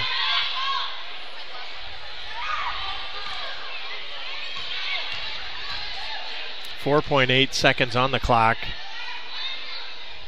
And that free throw is no good. She goes for her own rebound. We're going to have a travel called. Maddie DeBeer. Nice job by Maddie DeBeer. Heads up basketball there. Just planting herself right behind that girl when she had no idea she was there. So the Mustangs will just hold the ball on the inbounds just to end it out. 56-38 is our final here, and the Mustangs giving a standing O to the Mustang gals here tonight who have played a whale of a basketball game. Harris Lake Park, nothing to sneeze at against this Mustang crew, but held to only 38 points here on their home floor. Yep, that was, they were just out-hustled tonight. So we're going to take about a 3-minute break. We'll let you hear from some of our sponsors, and we'll come back to recap any statistics of note. And we hope you're enjoying this broadcast here on the GLR Radio Network. Ladies and gentlemen, you're listening to the GLR Radio Network. Lyon County News is George, Iowa's hometown newspaper. Each weekly edition provides local and area news, all the school news and happenings, the TV guide, classified and box ads, and the Total Stop grocery insert. And community events notification and coverage is included as well. To subscribe, advertise, or inquire, reach them at 475-3351. That's Lyon County News in George. The Flower Box is Georgia's floral and gift specialty store. Stop in or call for fresh cut flowers and arrangements and gift items along with friendly service. The Flower Box, 133 North Main Street in George. Call 712-475-3396. And come on down to the Corner Cup for fresh brewed coffee and daily lunch specials. Choose from any of the delicious accompaniments to your favorite coffee drinks and enjoy the friendly, cozy coffee shop atmosphere. That's the Corner Cup on 149 North Main Street in George, 475-3610. Hello basketball fans, Jim McConnell here, inviting you to dribble down to Northwest Consultants in George so we can pass along a quote to you on your insurance policies. We will screen our list of companies and then shoot you the best deal possible. We're sure you will jump for joy at the low cost and great coverage we can give you on your home, business, farm, auto, health, and life insurance. Give me or Vonda a call at 475-2610 or stop in and see us at our office in George, where you can have all your insurance policies in one basket. Go Mustangs! Ben's Plumbing and Repair in Little Rock is a full-service, licensed plumbing contractor. Whether you're working on a brand new construction site, a remodel, or just need some repairs on existing plumbing for residential or commercial property, Ben's Plumbing and Repair is who to call at 712-348-5555. Ben even has a camera that can detect plumbing problems and diagnose issues from the inside of your pipes. See a great video of Ben Eikens, the owner of Ben's Plumbing and Repair, on our sponsor page, and give him a call at 712-348-5555. That's Ben's Plumbing and Repair in Little Rock.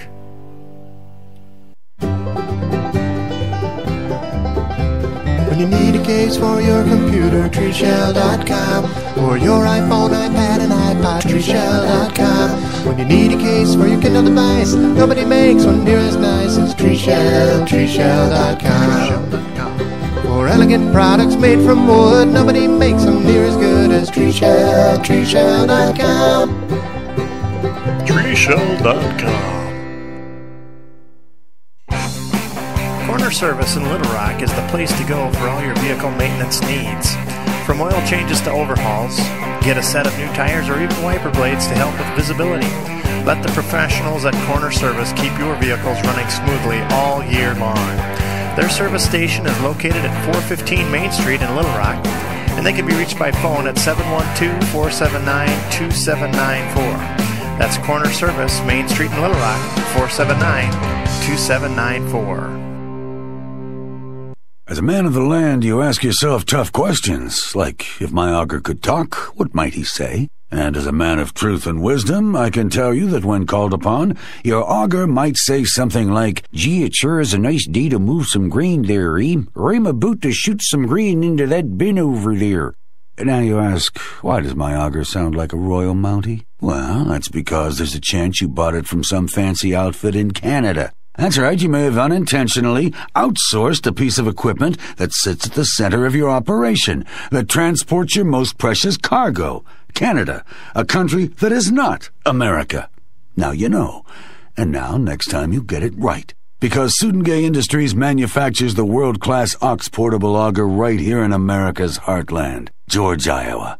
Ox Portable Augers from Sudengay. There's work to do. The Ox.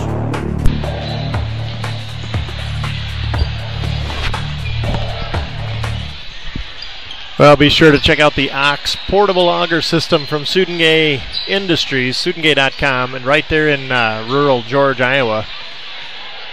So, there's one in the books, one to go. About 10.5 minutes here until the start of the boys' matchup here. And I tell you, that's a balanced scoring attack from the Mustangs tonight. Yeah, Jessica Sambolt had a really, really strong game tonight. She ends up being the leading scorer of the game from either side with 21 points. Taylor Karstensen chipped in 10 before following out there. And Danielle Eben had 6, and Mariah Tahark had 4. Mia Graham had 4. Abigail Eben had 4. Taya Graham had 4. So, yeah, everybody chipped in when they needed to, and nice all-around performance by the Mustangs. And Maddie DeBeer with a three-pointer. I think I could see the coach asking for some buffering over there. Yeah. There's a lot of headaches to be medicated over there. And defensively, we did a very good job because Harris Lake Park's two big threats. Noreen Morrow, the 6'1 girl, ended up with 9 points for the game. We held her to 5 points in the first half and just 4 points in the second half. So, and their other girl, the senior guard, Mariah Gaff, we held her to 5 points tonight. She had a 3-pointer in the first half and a 2-point basket in the second half.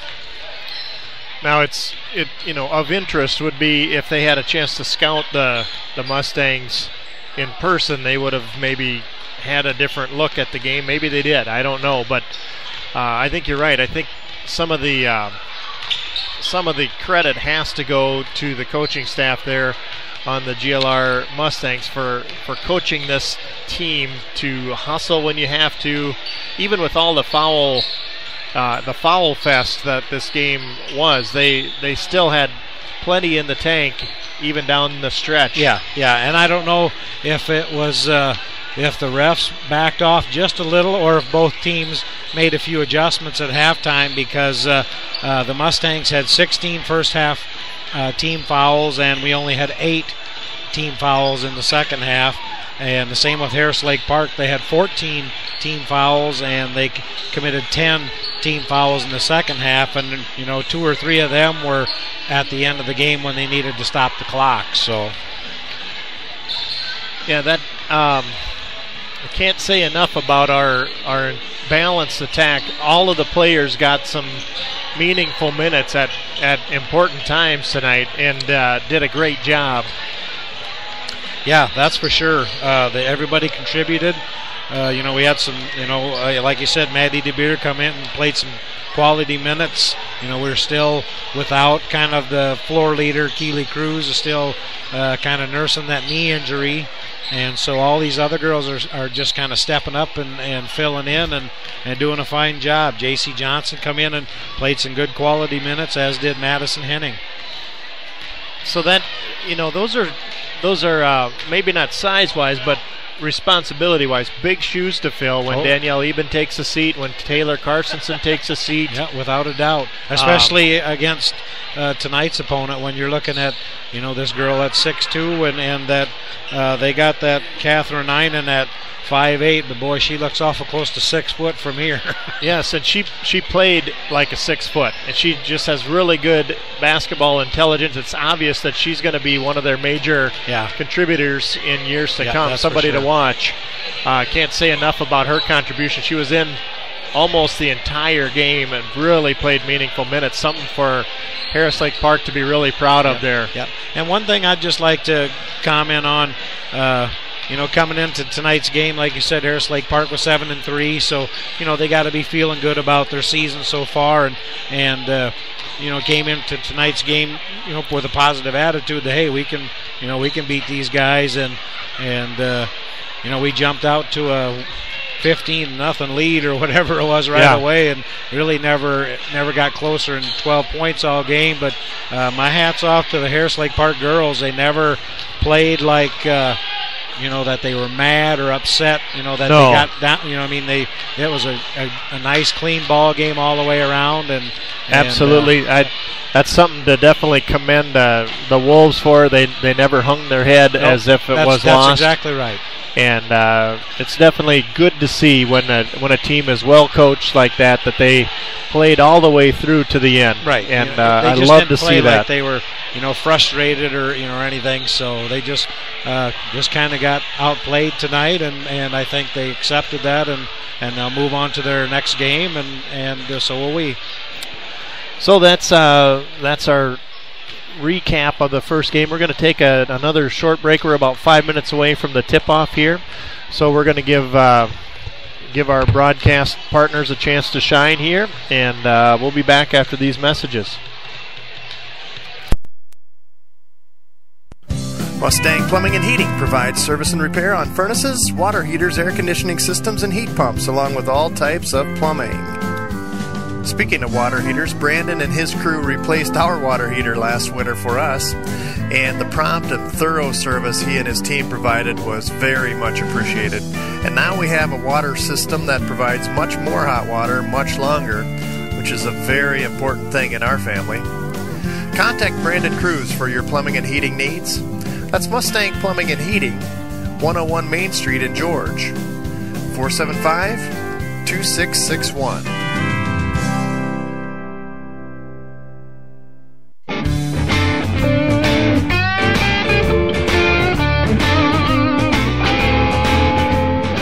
Are you looking for more protection against bad weather hitting your crops than federal crop insurance alone can provide? Otter Valley Insurance now offers total weather insurance, providing supplemental coverage against drought, excess moisture, heat stress, and fall freeze. And the program pays out automatically when bad weather hits. That means no paperwork and no adjuster coming out to your farm. Call Otter Valley Insurance at 712-475-3325 to learn more and get a free quote today. That's Otter Valley Insurance at 712-475-3325. 888-475-3325. Otter Valley Insurance and Real Estate in George. This is Craig Manson, branch manager of Security Savings Bank in George. Now is a great time to stop in and discuss our 2013 crop loans. We can help you make sound decisions about your farming operation for the upcoming year. I grew up on a farm and understand the challenges and benefits that go along with farming. I will take time to understand your unique farm operation and the situations you face. Our loans are approved locally by people you know. For help with your farm loans, count on Security Savings Bank of Larchwood, Inwood, George, and Canton. Member FDIC.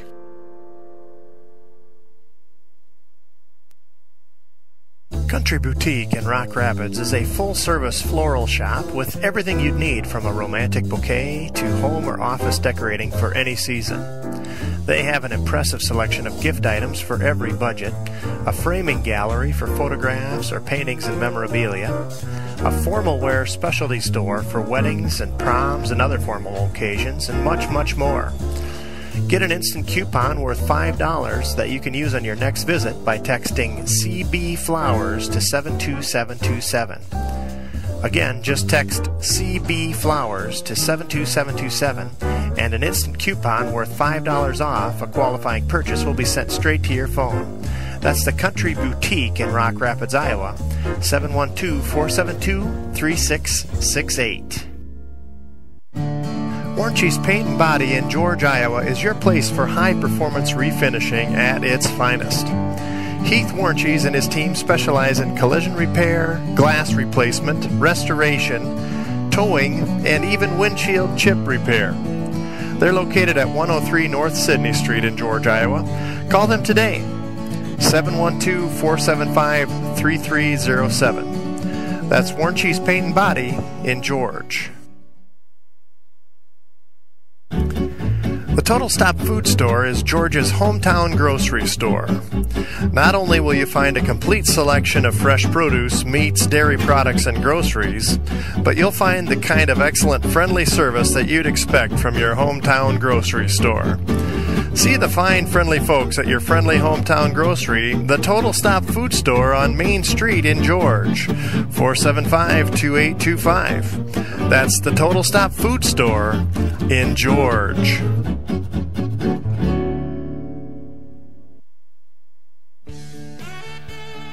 The Hair Hut is a full-service hair salon with services from haircuts to color, perms to nails, and more. Angie McConnell is there to help with all your hair care needs at 105 South Main in George. Call her today at 475-3375. A great place for a hair affair, the Hair Hut in George. Well, we're 20 seconds from starting lineups here in the second half of our doubleheader. And we'll see if the PA announcer comes online here.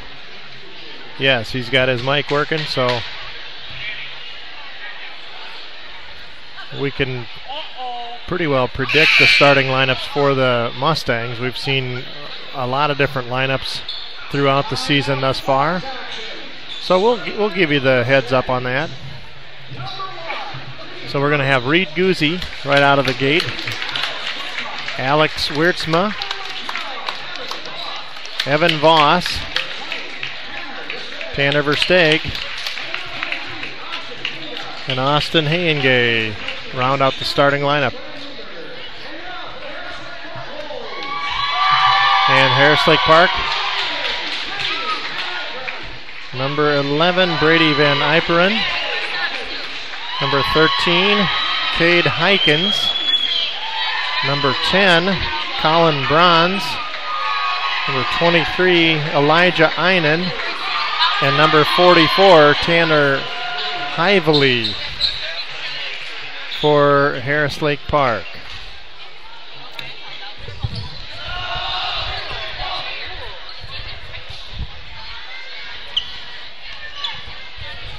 We're getting ready to jump it off at center court here. Craig Johnson alongside Kenny Schilling. And Kenny, it's going to be an interesting game here. Another non-conference match for the GLR boys. Yeah, this is going to be a good test for the boys because Harris Lake Park boys are a fine ball club. So Colin Bronze clearing the tip at center court for the Wolves.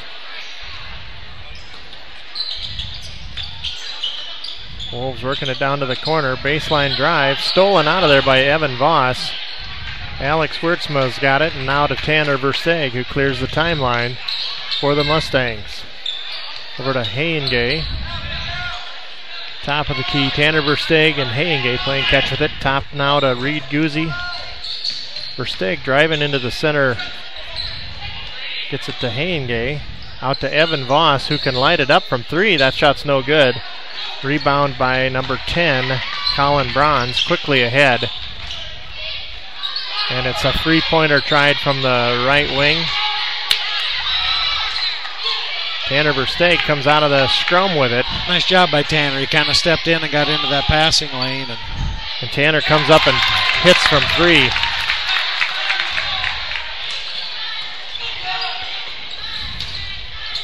So, 44, that's Tanner Hively.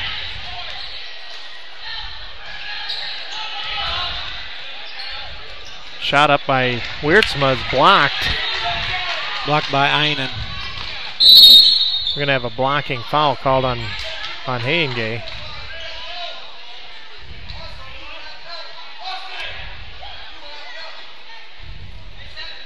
We've got a lot of talk going on here about what's to come next.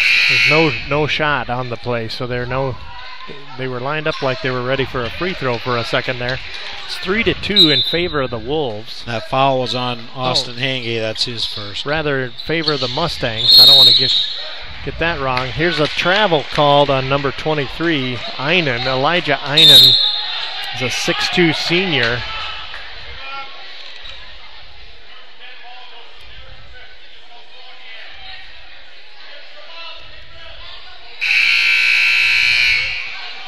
Little warning on the players, that dead ball on a dead ball foul, the ball goes to the nearest referee. Do not throw it in the air, he said. Don't just chuck it out of bounds in frustration. Yep. And I don't think he meant to throw it, he kind of just threw it up in the vicinity over there, and it bounced before it hit the wall, so. Well, right away a precedent set. Tanner Versteeg called for a traveling violation. It's 3-2 Mustangs, 6:18 on the clock.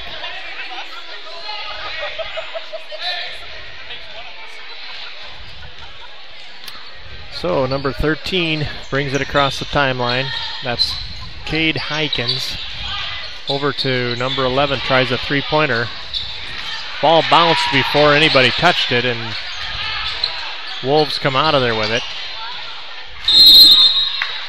That long shot rebound goes way out in the corner. Yeah, they're not afraid to put it up from outside, so that was 2 3-pointers in a row that fortunately for the Mustangs didn't drop.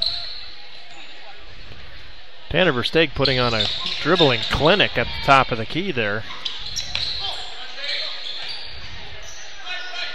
Mustangs working the offense all the way around the horn now. The skip pass to Guzzi. He's got a three-pointer just perfectly executed there by the Mustangs. The skip pass to get him wide open. And Reed likes that baseline three. That's kind of his thing, and he was wide open. Nice little skip pass there by Evan Voss to get Reed the ball for the open shot. And we've got a lost handle on the ball. Number 23 had it. Elijah Einen lost it, and Mustangs come out of there with it. But Tanner Versteeg lost the handle on the other end, and here come the Wolves. Going to have a hard foul. Skidding to a stop is number 13, Cade Hykins. He did everything but a backflip on the way to the basket there. He's going to be at the free throw line. 2 free throws coming. And that foul was charged to Tanner Versteeg. That's his first. Team second. So 3 minutes gone already. 6-2 Mustangs. That first free throw is no good. Cade Hykins listed as a 5'9 senior. for Harris Lake Park. Second free throw is up. That one rattles home.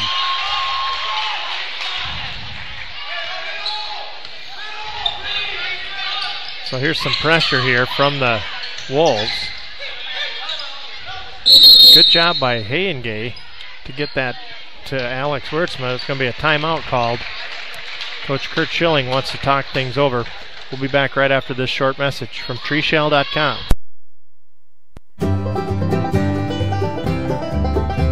When you need a case for your computer, treeshell.com. For your iPhone, iPad, and iPod, treeshell.com. When you need a case for your Kindle device, nobody makes one near as nice as treeshell.com.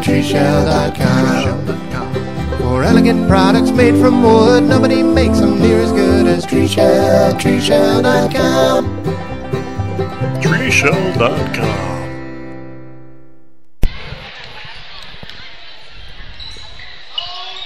Mustangs inbound the ball, get it stolen away, and then a frustration foul going to be called on Reed Guzzi. Boy, that Colin Bronze is really a long player, 6'4" in the program, a senior. But he just created a steal there just by his long arms.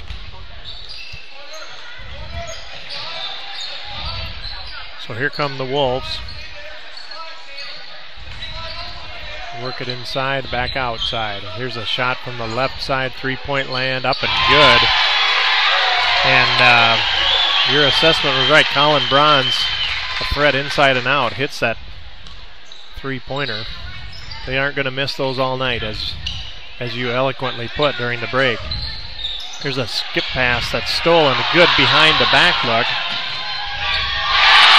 And good follow, Brady Van Iperen. That was tipped in by number 10. Shot up off the rim, no good, and tipped in by Colin Bronze. Some thought that it was goaltending, but there's Tanner Versteeg, comes back and hits a three. Tanner's answer from 20 feet. Here's Colin Bronze again, three-pointer, and he's fouled in the process of shooting. 3 points, so he'll have 3 free throws. That's a unfortunate series of events there. We're going to have Jesse Korselman checking in at the first available opportunity. Presumably for Reed Guzzi. I think that's his second foul already. That's Reed's second. First free throw no good. He'll have 3 free throws. Jake Hilbrand's also set to check in for the Mustangs.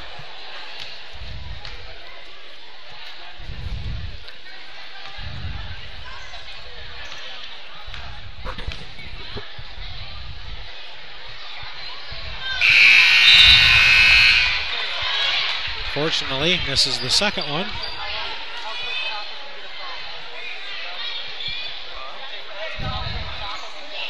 Reed Guzzi going to take a seat. Austin Hangay and Jake Hilbrand's in, and also Jesse Korselman. So here's the third free throw attempt. Colin Bronze hits the third.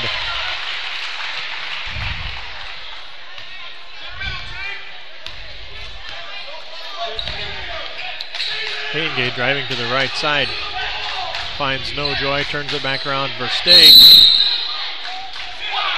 Called for a travel, kind of a stutter step. The referee doing a good job of charades there, explaining the stutter step as he rolled his arms in bread maker mode. Yeah, I guess. It's 9-9 is the score. 3:13 left in the first period.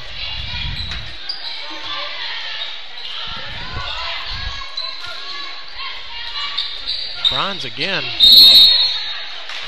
Going to be fouled on the outside, a reach foul called on Jesse Korselman. That'll be his first foul. Be the team's 5th. 5 team fouls against the Mustangs early on here. Yeah, and none against the Wolves.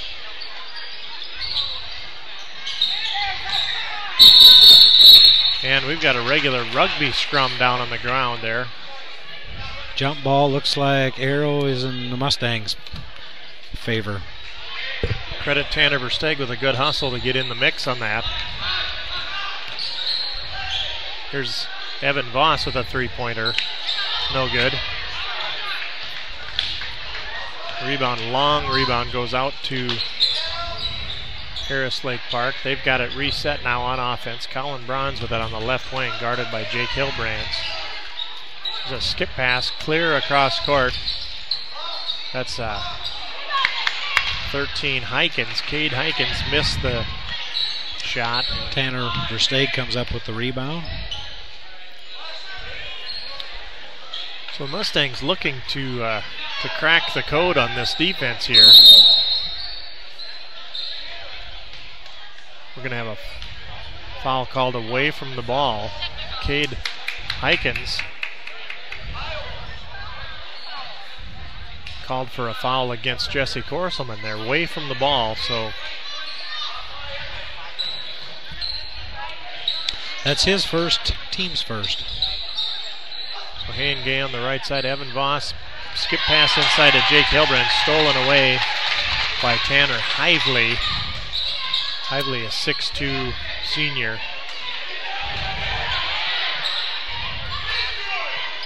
Here's Bronze.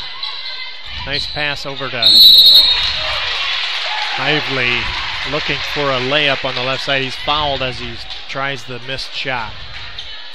That foul was on Jesse Korselman. That's going to be his second. So Team minute sixth. 50. 6-1 on the foul column, Kenny. First free throw's up and good. Jordan Cruz is going to come in for Jesse Korselman. Jordan Cruz wearing the number 54 for the Mustangs. Hively's second free throw rattles out, no good. Jordan Cruz with the rebound. A good job by Jordan to get position and grab that ball. You bet. 10-9 in favor of the Wolves here. Jordan Cruz entry pass stolen away by the Wolves. Pass from Jake to Jordan was a little shy. So here we've got the Wolves trying their offense. Here's Colin Bronze again from that same spot, left wing. Rebound by Hively, up and no good. But he is fouled in the process of shooting. And that puts the Wolves into the bonus. 7 team fouls already with 1:20 left in the first period. That foul was on Evan Voss. That's his first. First free throw up and good for Hively.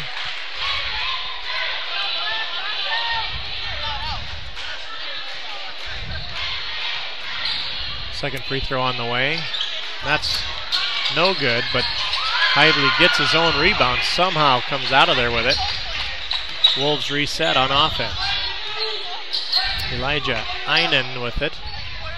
Into Hively, back out to Einen. Takes a screen to his left. Well defended by the Mustangs.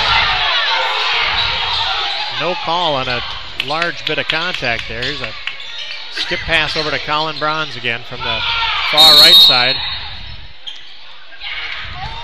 And there's nobody even in the same zip code, but Jordan Cruz got called for a foul. Nobody even in arm's reach if he would have swung at him, Kenny. But no, I don't get that one at all. But Jordan, being good-natured, just kind of scratched his head. And he's looking at the bench right now with his arms up like, what did I do?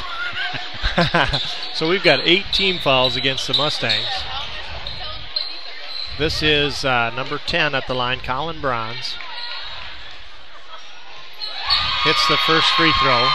He's got that North Carolina blue shoes on, doesn't he? Yeah, he sure does. That's the Tar Heel blue there. Second free throw on the way. Gives Harris Lake Park a 4-point lead, 13-9. We're going to have a timeout called. A 30-second timeout for Harris Lake Park. We'll be back right after this message from the Total Stop Food Store. The Total Stop Food Store is Georgia's hometown grocery store. Not only will you find a complete selection of fresh produce, meats, dairy products, and groceries, but you'll find the kind of excellent, friendly service that you'd expect from your hometown grocery store. See the fine, friendly folks at your friendly hometown grocery, the Total Stop Food Store on Main Street in George, 475-2825. That's the Total Stop Food Store in George.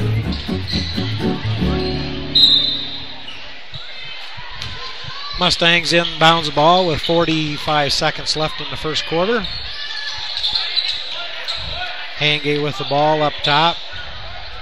Over to Tanner Versteeg. Tanner makes a little move and jump shot off the rim and no good. Rebound by Harris Lake Park. Colin Braun's now with it for the Wolves. They've got 25 seconds left in the period. Brady Van Yperen with it. Hively. Van Yperen to Bronze. Bronze looking at it with 10 seconds. Van Yperen with it at the top of the key extended. Only 7 seconds left. Pass over to Dalton Burdoff. 2 seconds left. He's going to have to force the shot up.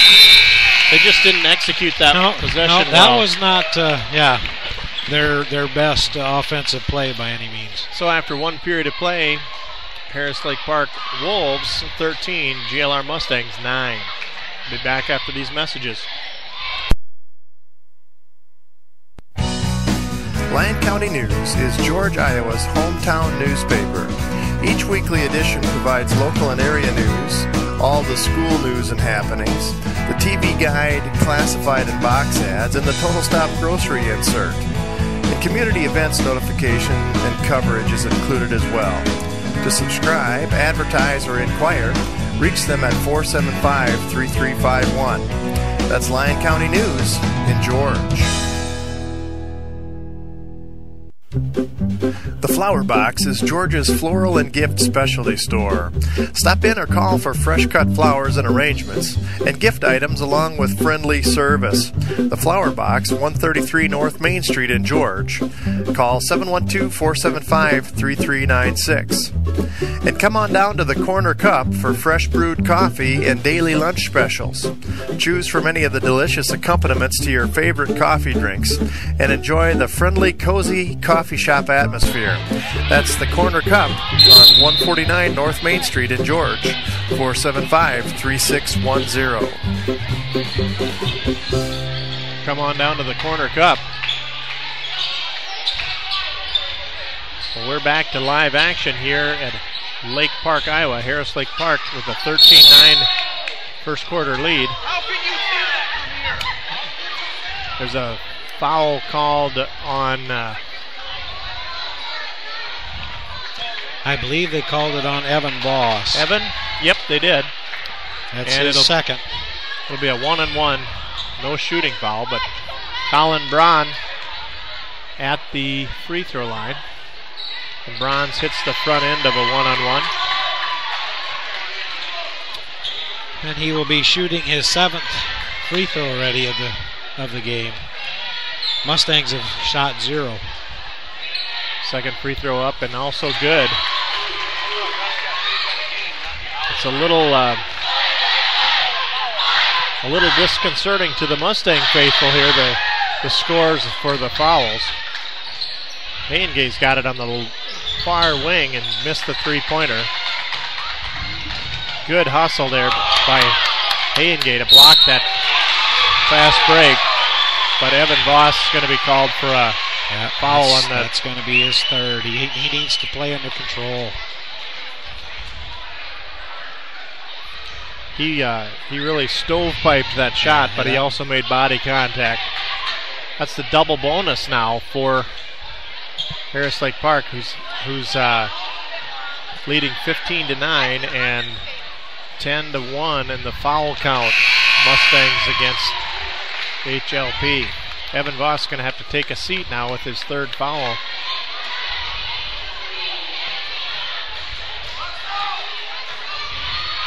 So Tanner Hively hits the second free throw. 17-9. And they have executed 8 points, I believe, from the free throw line. And Harris Lake Park's gone on a 9-0 run here because Mustangs were up 9-8 at one point. So we've got a foul called on Harris Lake Park. That's against Elijah Einen. Reach-in foul. That's his first, team second. Henge with it, gets it into Versteeg. Relief valve to Alex Wiertsma. We're going to have a travel called on Elijah Einen. He went over his shoulder, but not by design. Ball took a pretty high hop for him, and he kept trying to dribble it. That must have been one of them soft spots in the floor. So Versteeg working on offense, gets the jumper from the free throw line up, no good. And he is back quickly to defend that. Jordan Cruz gives a great nice screen. Nice screen. And very quickly on the other end, 23, Elijah Einen puts a shoulder into Henge, but no foul. And ball goes out of bounds. Mustangs will have possession. Only 6-point lead for the Wolves. Could be a lot more the way that the tempo has been, but a lot of shots just not falling for Harris Lake Park. Colin Braun's fronting against Jordan Cruz, so if they could get a lob pass over that guy, it'd be not easy to do, but Jordan Cruz gets a good pass. Crowd likes that. Who gets that assist? I didn't catch that, but I think Alex Wiertsma. Alex, it's a tough baseline pass, and he caught it one-handed and moved his way to the shot and got fouled in the process. So the free throw does not fall for him, and that foul was on 44, Tanner Hively, and that's his first. There's 23 with a three-pointer. Jordan Cruz with a good box out against number 23, Elijah Einen. Takes that ball out of there. Here's Versteeg trying a 14-footer. Henge with the rebound. Wiertsma on the wing, and now Mustangs will reset. 5:46 left. Pass inside to Jordan. Oh, and there's a zig when he should have zagged pass. Yep.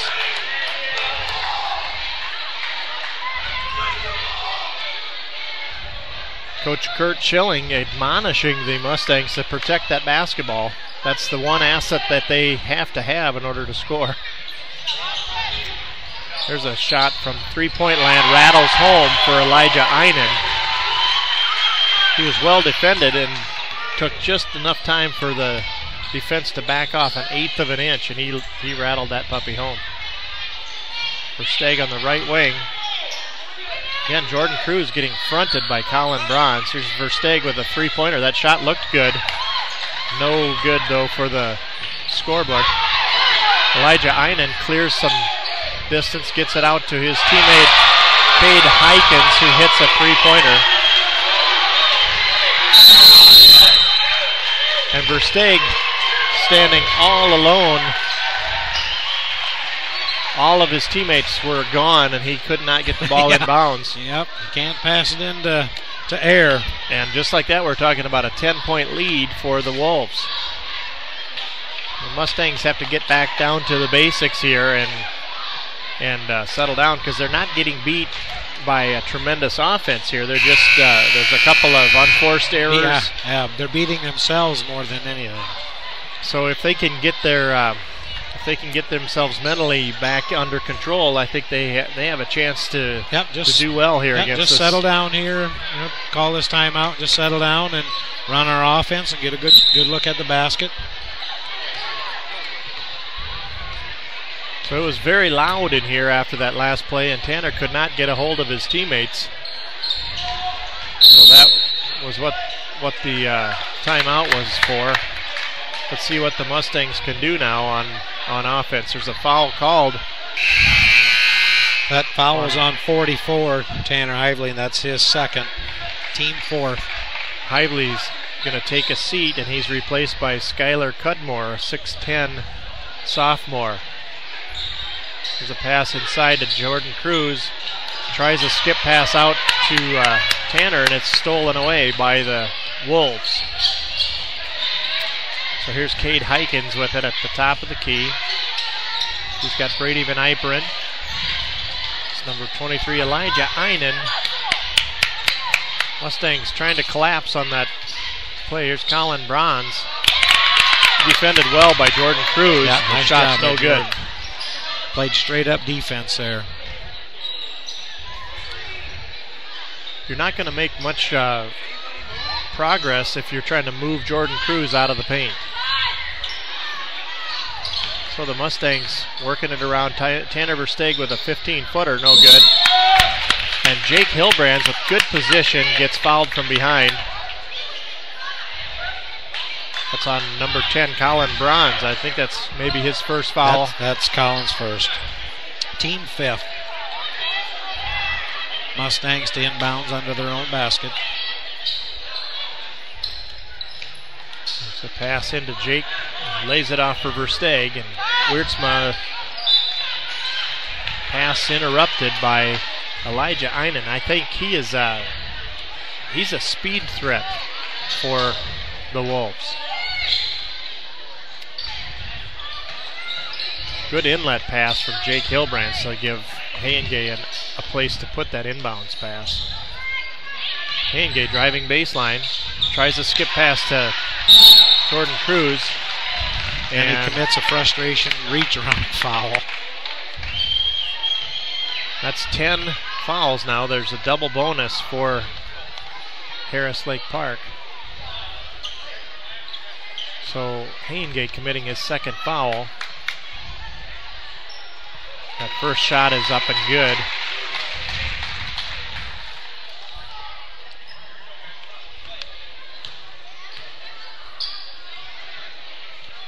Second one up and good as well. So Elijah Einen has a good free throw stroke there, and he's put a lot of points in contention here this first. 12-0. They've outscored us on the free throw line. Tanner Versteeg tries to get his own rebound off a missed shot, and the momentum carries it out of bounds. Wolves have got it quickly ahead into their front court. Thinks better of a three-point shot. Here's number 23 muscling his way in. Elijah Einen can be called for a travel on the putback.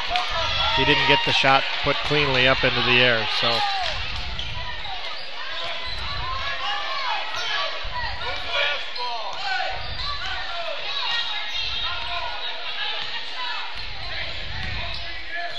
Versteeg clearing the timeline.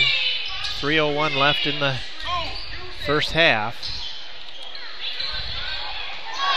Alex Wiertsma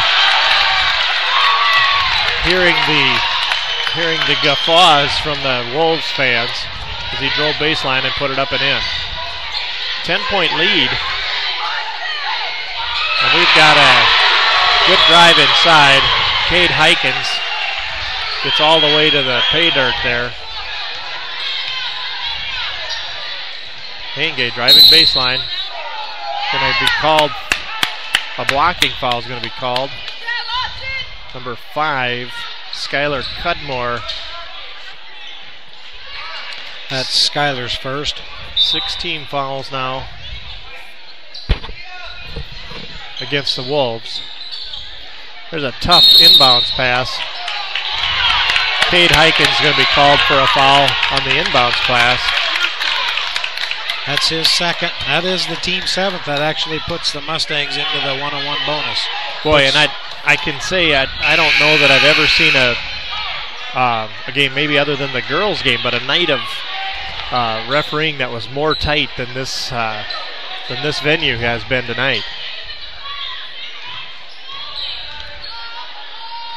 So Tanner Versteeg at the free throw line. Shot's up, no good. So here come the Wolves with the ball, 2:20 on the clock. 12-point lead, 27-15.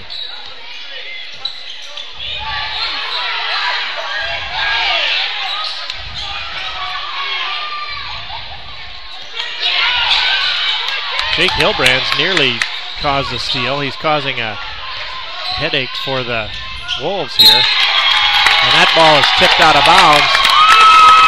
Good hustle by Hayengay to cause an interruption in that pass. And it's tipped out of bounds by Elijah Einen, who cannot believe the call. Minute 56 left in the first half.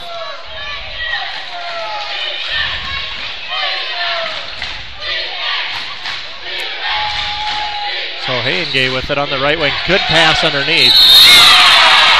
And Colin Bronze tomahawked him. That's a good word for it. Alex Wiertzma with the catch underneath.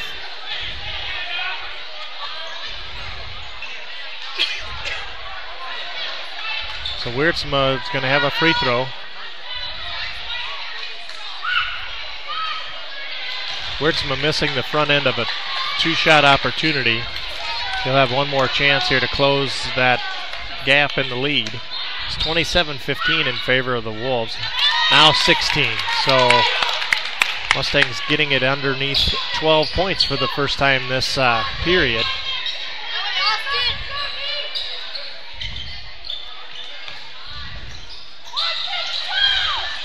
Colin Bronze with a turnaround jumper, rattles up and out and back in from 15 feet. So Mustangs with a minute 21 left. The Mustangs working it around the perimeter. It's a good pass inside to Jordan Cruz.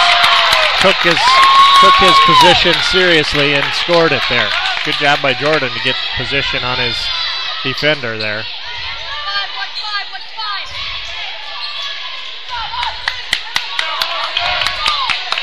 Austin Hayengay getting cheers from the crowd for his defensive efforts here against Elijah Einen.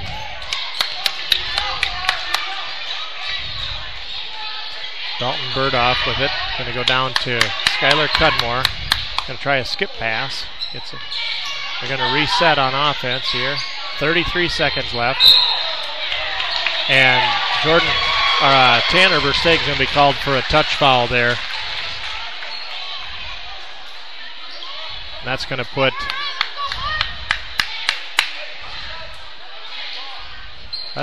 Dalton Burdoff at the line. 32 seconds on the clock. That's Tanner's second.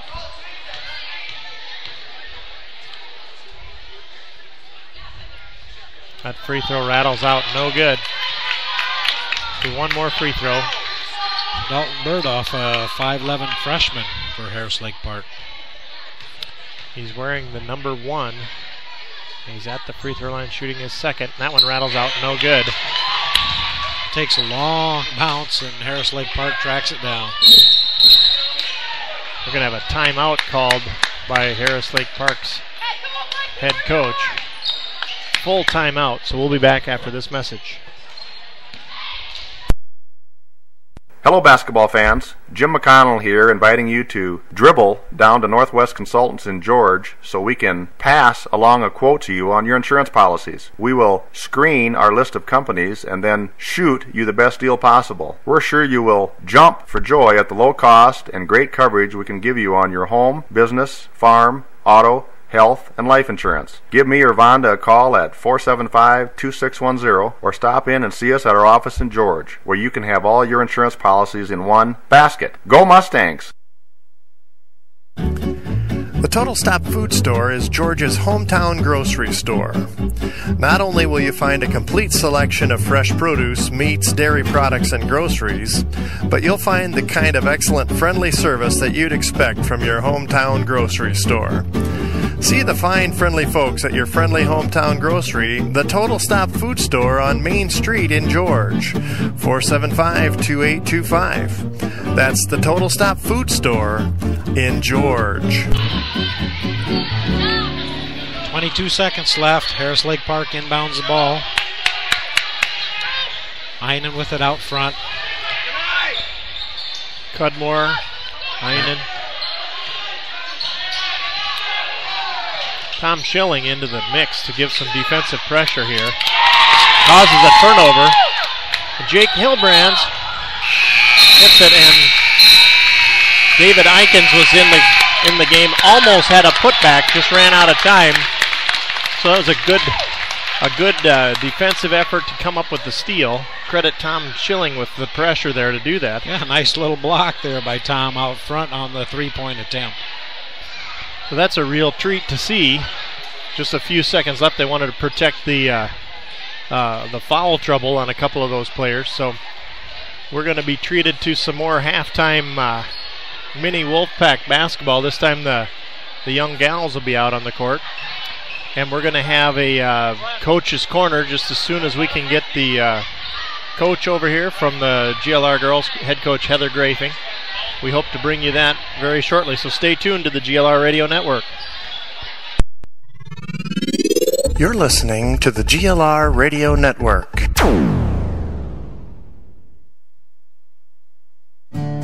Warnche's Paint and Body in George, Iowa is your place for high-performance refinishing at its finest. Heath Warnches and his team specialize in collision repair, glass replacement, restoration, towing, and even windshield chip repair. They're located at 103 North Sydney Street in George, Iowa. Call them today, 712-475-3307. That's Warnches Paint and Body in George. Lyon County News is George, Iowa's hometown newspaper.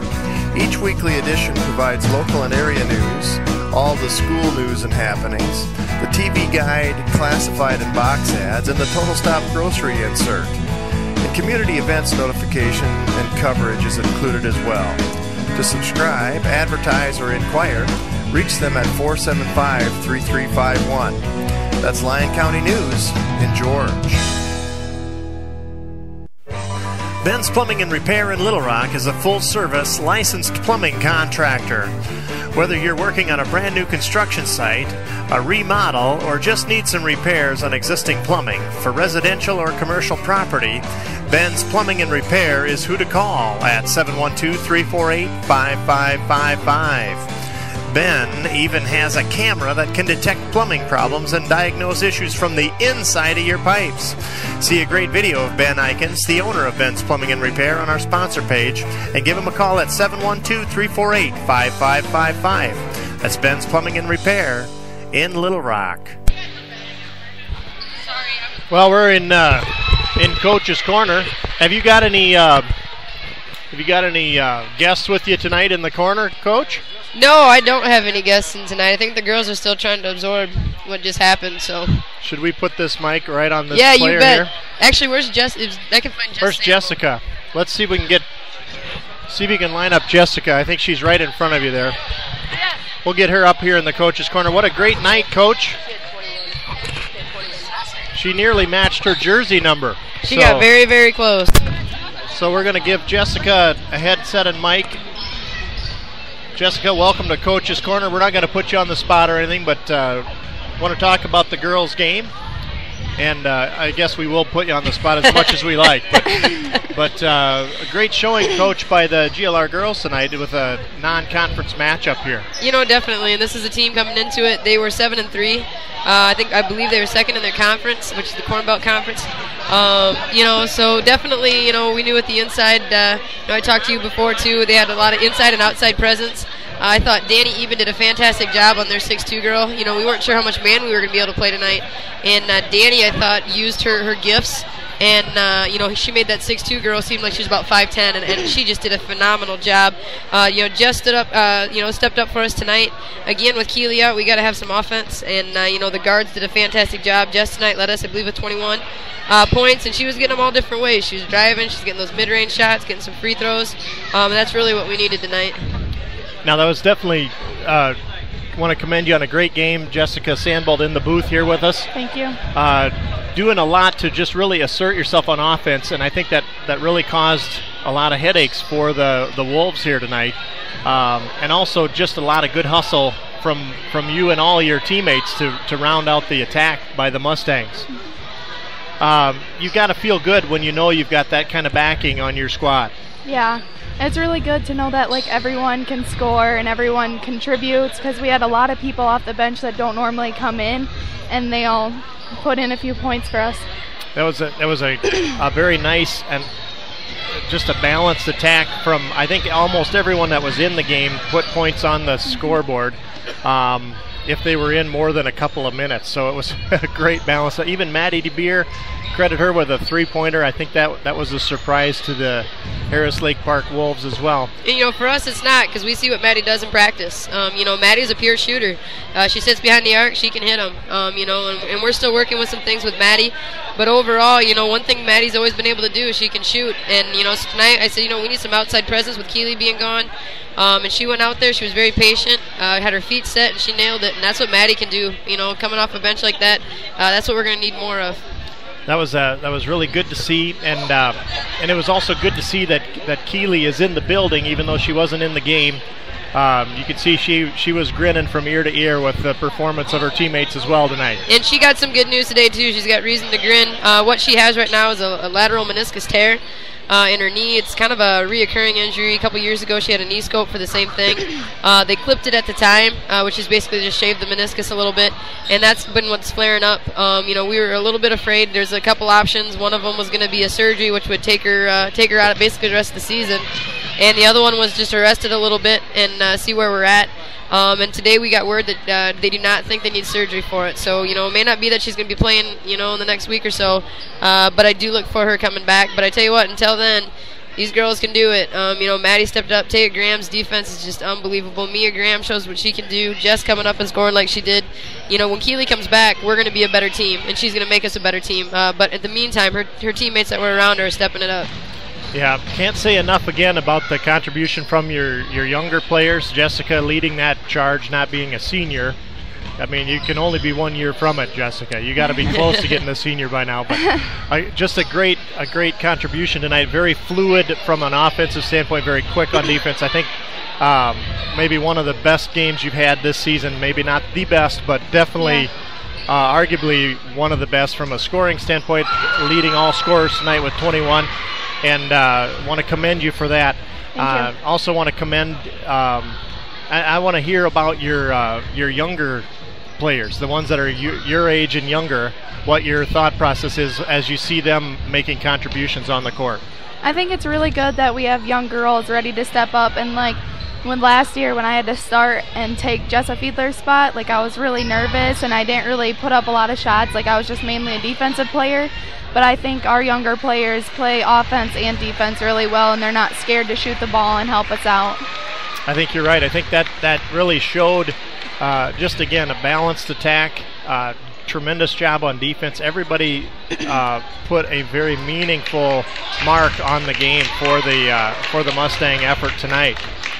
Any closing thoughts here, Coach, in the coach's corner here? You've got the last word here. I get the last word. I like that. I guess the only thing is we're going to enjoy tonight. Anybody that was here, it was kind of a crazy game, but we're going to enjoy it tonight. But tomorrow we've got a big task ahead of us. That Sibley game is a big one for us in a lot of different ways, and I think the girls are focused and they're ready, and hopefully we kind of carry this momentum into tomorrow night. Any last thoughts about the difference between Siouxland Conference and non-conference? There's no doubt in my mind Siouxland Conference prepares us for every other opponent we play outside of the conference, and that even comes down to in tournaments in past years. I stand by it. I've coached another conference, and the Siouxland Conference is one of the most competitive conferences around. Like I said, this team is on the top of towards the top of their conference. And it just kind of shows you how much, when you play that good competition, how much better that can help you and how much better that can make you. And so no, we never complain about the conference we play in, even though we might not always get first or second place in our conference. Fact is, we learn a lot, and those lessons are what we take into February, and that's the most important thing. Well, that's definitely that's one for the books. It's a W for the books, and a great performance all around tonight. Very good balanced attack offensively and defensively. Want to commend the GLR girls on a great victory tonight, and want to look forward to tomorrow night. If you're ready to hear some more games, if you can get to Sibley, you want to be there. You want to see that game. Be there at 6:15 for the tip-off, and watch these GLR girls as they march on down the season. All right, thank you guys, and thanks again to all of our sponsors. We sure appreciate it. I know tonight about 5 or 6 people that said they were going to be tuning in and listening. I know there's many, many more, so thank you guys so much for doing this. You bet. We're glad to do it. That's head coach Heather Grafing and our special guest in the booth tonight, Jessica Sandbolt, having leading all scorers with 21 points in the GLR girls' victory over the Harris Lake Park Wolves. So we're about 10 seconds away from the start of the second half. And want to thank the Total Stop Food Store for sponsoring the Coach's Corner here tonight. So Kenny, what a joy to talk to the head coach and Jessica. What a great performance that girls team had earlier. And the boys have a tough road ahead here if they're going to do the same kind of thing in this game. I just need to clean up a few things. You know, we're only down by 11 against a very, very good Harris Lake Park boys team. Now that's a high pass on the inside. Colin Bronze made a good catch, tried to put up a kind of a backhanded shot, did not hit it, but there's a foul committed somewhere on the. Yeah, Alex Wertzman didn't have quite the position he needed to on that rebounding opportunity and was over the back.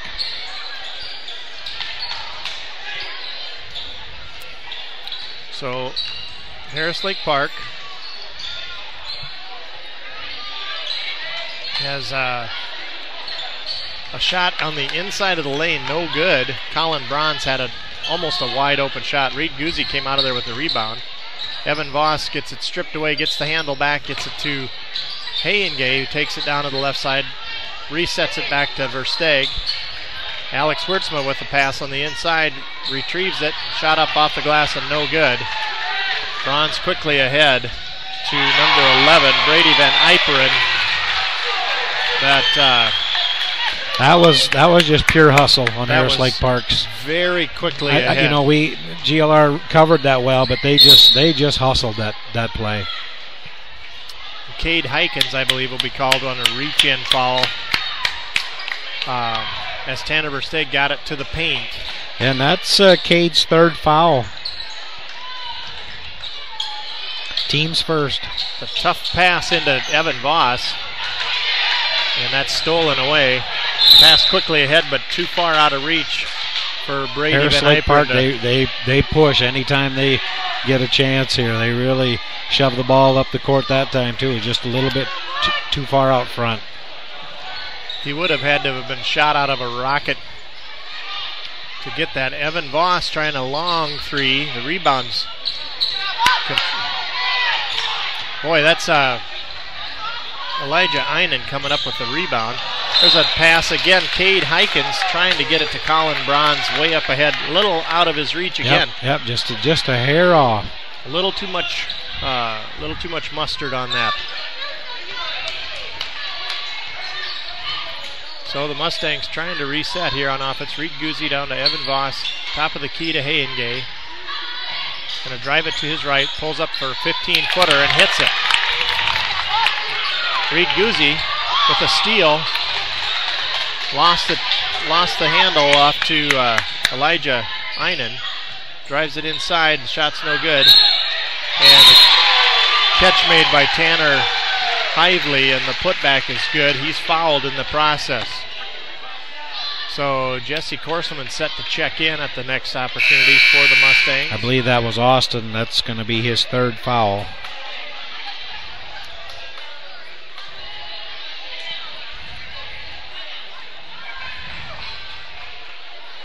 So Alex Wertzma coming out.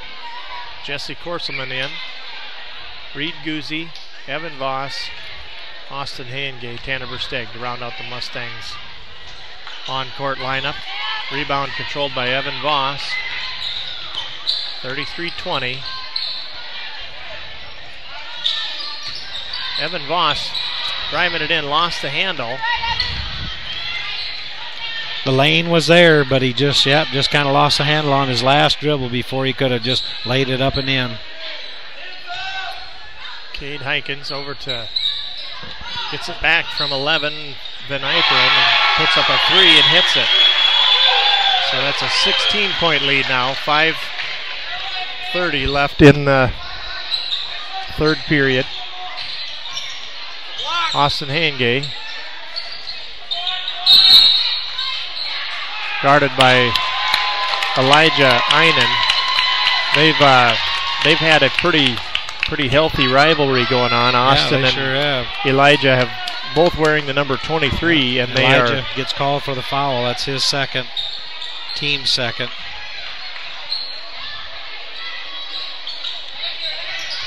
Austin driving to his left. Good job to get the ball back and into the hands of Tanner Versteeg. And he's going to be called for a double dribble. He lost the handle on it and caught it again. And we've got a lot of vocality happening across the way there. Yeah, I missed. I don't know what it was, but their crowd voiced their opinion about something.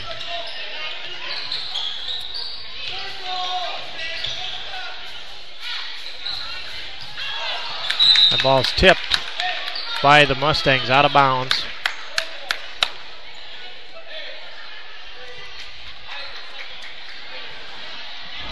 So the Mustangs, if they get a stop here and a steady basket on the other end, they can turn the tide of this momentum shift, which has kind of been steadily progressing for Harris Lake Park. That three-pointer tried from the Wolves the rebound goes out of bounds, and the Mustangs, Jesse Korselman sort of stopped that from. They call a foul on 44. That's a surprise because he was trying to hustle through the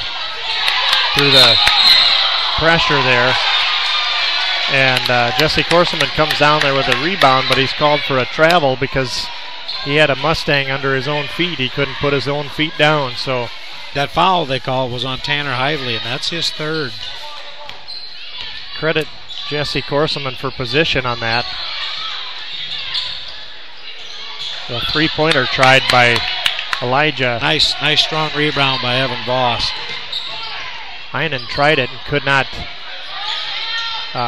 get it to go. Credit the Mustangs with a good position on the rebound. And here's Hangay floating into the lane. Nice little jumper.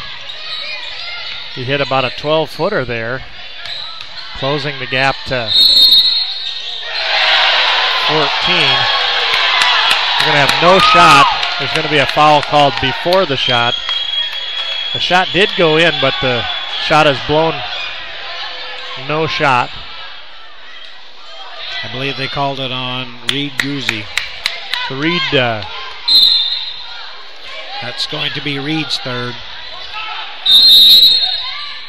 And Harris Lake Park is forced to call a timeout because the whistle was blown and there was nobody to throw it in.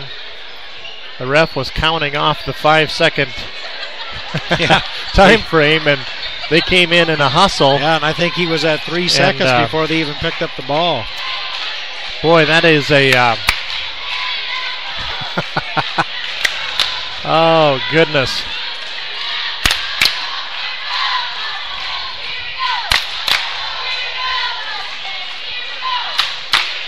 We got a lot of cheering going on here. I'm going to see if I can find some information here requested of us here in the broadcast booth. Let's see if I can find out what the phone number is you can call to listen to the broadcast if you don't have a fancy, snazzy smartphone or something like that. Let's see if I can find it. It's on our website, I believe. Pardon me while I multitask as good as any male can, Kenny. All right. Harris Lake Park looking to throw the ball in under their own basket. 3:58 left in the third quarter.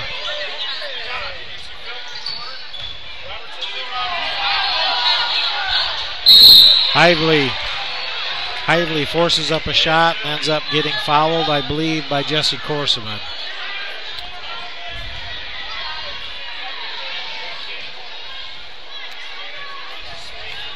So the first free throw on the way.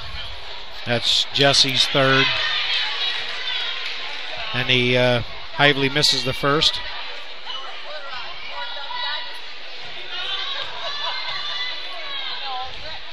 Second foul also no good. Jesse Corseman with the rebound.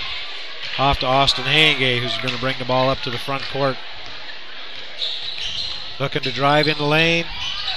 Dishes it back out to Reed Gruzy for a three. Misses. Jesse Corseman, with an offensive rebound, but got called for travel, so it'll be Harris Lake Park's ball out of bounds. 3:37 left in the third quarter. So if you're wondering, the number is 619-550-0711. Harris Lake Park with the ball in the front court. Hikins with the ball. Off to Bronze, back to Hikus. There's a long three, up and arching in and good. That's by Brady Van Yperen. Man, that's a high arching thing. That came down with moisture on it that was up in the air so long.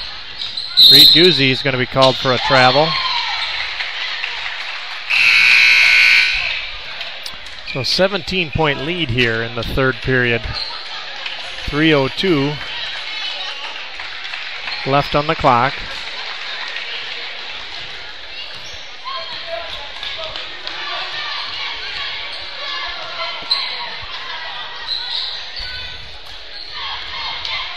.17 Harris Lake Park lead.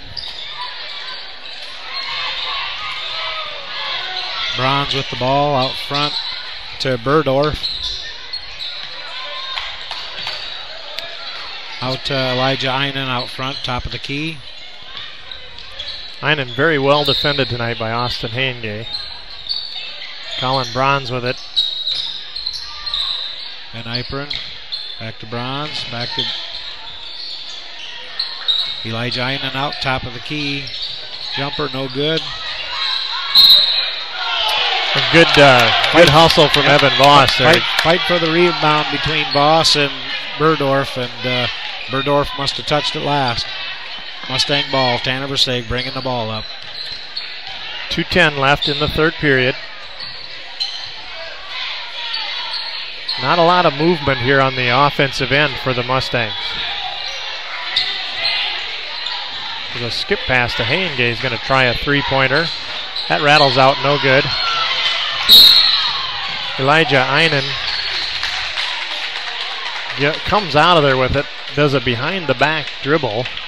He's fouled, I believe, on the way. That's Austin Hangay's third foul. Yeah, I actually have him for three already, so I don't know who they gave that other foul to, so we'll go with the official book.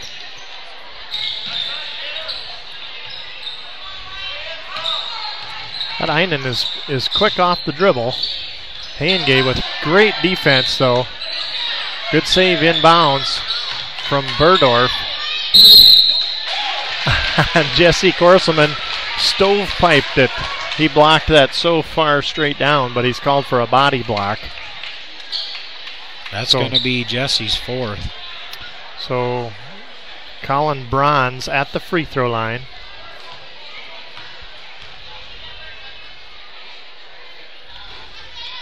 Front of the rim, back of the rim, front of the rim, and out. No good. Jordan Cruz back into the lineup. Going to give Jesse Corseman a breather. Minute and a half left in the third period. 39-22.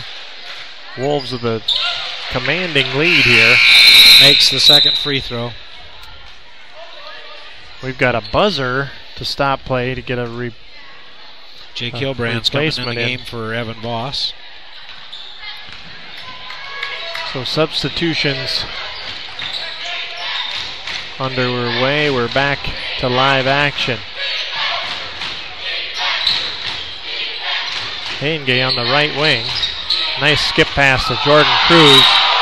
Turns around, but Elijah Einen blocked that out of bounds. Mustangs with the ball. Guzzi to Versteeg. to Reed Guzzi. Long pass over to Hayengay. Gets a nice bounce. Nice roll. That shot's going to be blown. Whistle says that it's a, what do you call it? Basket interference. Yeah, I think they're going to call like offensive goaltending. I think one of our players must have touched the net a little bit as it went through. Touched the net. Coach Schilling standing on the half-court line.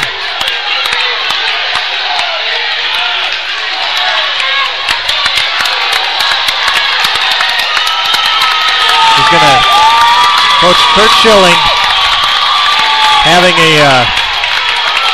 an inquiry for this ref.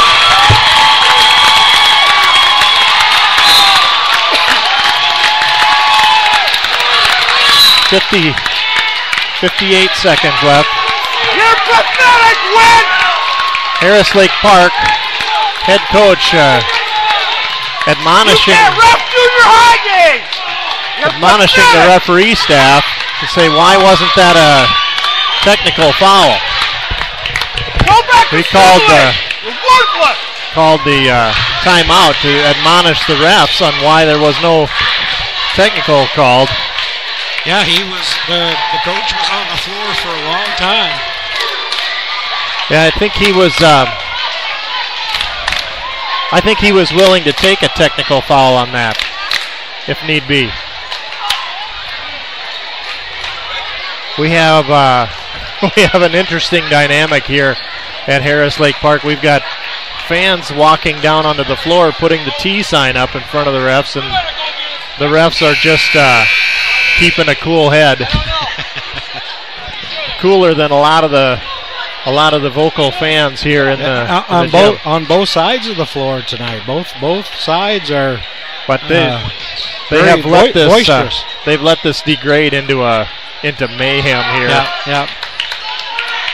Calling some stuff so quick and some stuff not at all. It's just been, and that's not the kids' fault on either teams. No. A good refereeing crew will just kind of let the game go and flow and call them when they need them, and these guys have not done that in this boys' game.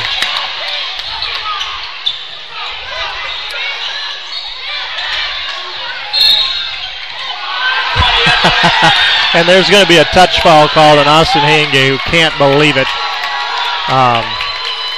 And it's 8 feet from most of the Mustang fans that can't believe it either. Yeah, and the worst part is that's going to be Austin's fourth foul.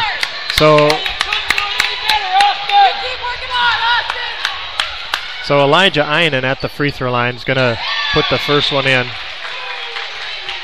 But that's the degradation you hear in the audio signal.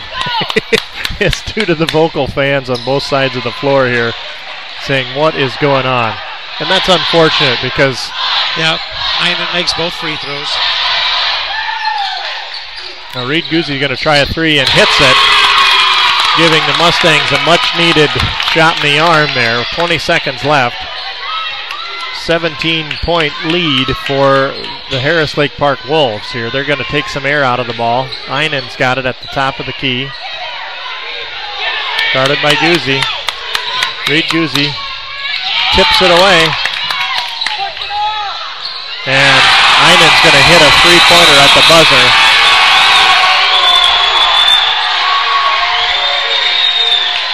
And Skylar Cudmore taking a real lashing from the coach over there. I wonder what he was doing wrong.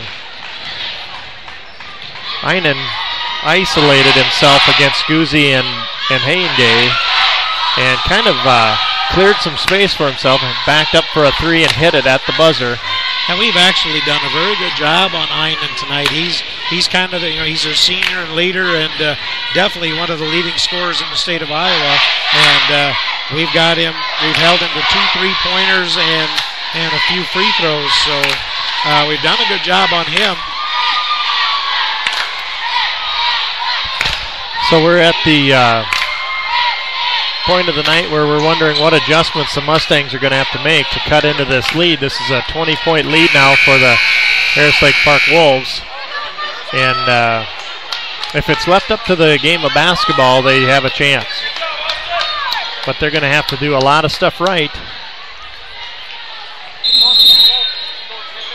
Mustangs will inbound it to start the fourth quarter.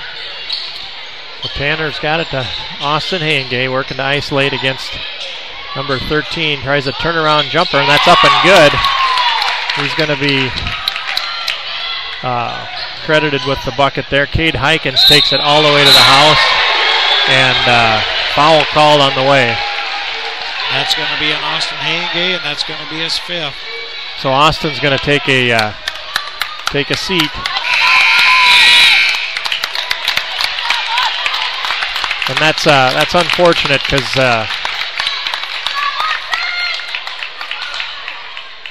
yeah, he had a good game. He's a solid game. He's a good offensive and defensive threat for the Mustangs, and he's unfortunately out with 5 fouls. So 48-27 after the made free throw there. Tanner Versteeg does a 2-foot jump stop, hits it from 12 feet out. Cade Hykins now working to bring the ball across the timeline. Tanner Versteeg defending. Colin Bronze on the left wing. Tanner Hively, good pass inside to Colin Bronze. Got wide open. Yep, they set a good pick, and Jake Hilbrands was just forced to go around, and he ends up trailing him all the way to the basket. So Tanner Versteeg trying to answer with a three-pointer off the mark. Gonna have a stoppage in play. Tom Schilling to come in for the Mustangs. Gonna give Versteeg a chance to just catch his rest. breath.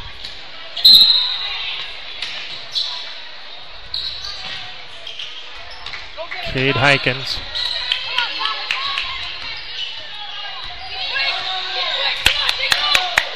Tom Schilling guarding on Cade Hykins. Colin Braun out the three-point area. Top of the key, Cade Hykins again. Here's 23. Top of the key, drives himself inside. That's Elijah Einen again. Just a scoring threat when he gets the ball and has room to move. Evan Voss with the ball inside to Jake Hilbrands. Jake gets a double pump and gets it up and off the glass. By Jake Hilbrands. So 52-31.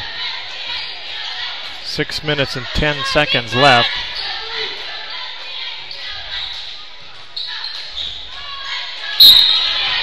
And there's Reed Guzzi going to be called for a reach foul on Elijah Einen. That's going to be Reed's fourth. Team ninth. So they're still in the bonus. So Tom Schilling taking a seat. Tanner Versteeg back into the match. 52-31, 6:07 on the clock. Elijah Einen with the free throw on the way and good.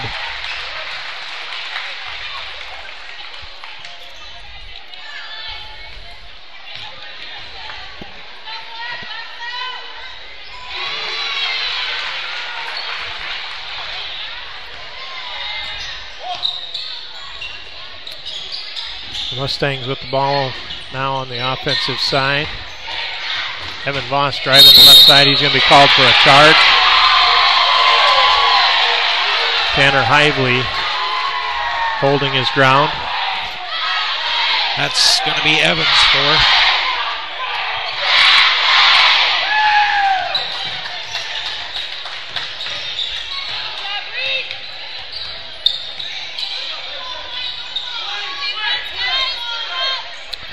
Hykins with it at the top of the court. Colin Braun.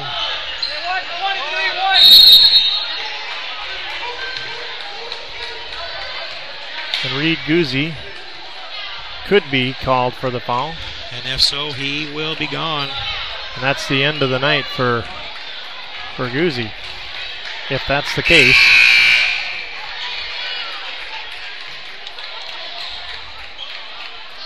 So Tom Schilling back into the matchup to replace Reed Guzzi. So Elijah Einen, second free throw's no good. Oh, that wasn't his second free throw. His first free throw, no good. Yeah, but it was a 10th foul. It's a double bonus here. Yeah, they're in the double bonus now. Second one's up and good.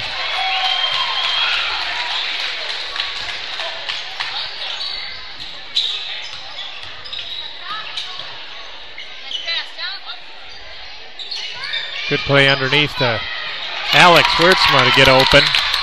Puts a layup up and in. Nice little move by Alex there. Tom Schilling with the steal. Good pressure from Versteeg to help create it. Versteeg with a three-pointer. Follows his own rebound. Here comes Schilling, going to try a three, and he's no good, but he gets his own rebound. Gets it to Evan Voss. Drives it around the right side, no good. Alex Wertzma with the rebound. So the Mustangs will reset out to the top. Schilling drives to the baseline. That was a nice offensive run there by the Mustangs. They really hustled and kept after the ball and didn't get a shot to fall, but they kept after it. I like to see that. And Hively going to be called with the foul. And I don't believe they're going to say he was shooting, so it'll be an inbounds. No, they're in the bonus. Oh, no, they're not. So it will be an inbounds. So Tanner Versteeg set to inbound the ball. Tom Schilling was all set to take free throws there. Good play to Evan Voss. The shot did not fall, but it was a good inbounds play.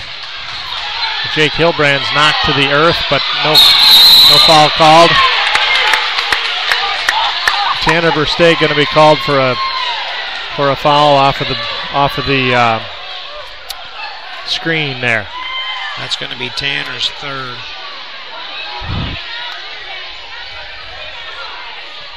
So Tanner was trying to work through the screen and is going to be called for a blocking foul. So that's going to put number 13, Cade Heikens, at the line. That free throw is up and good.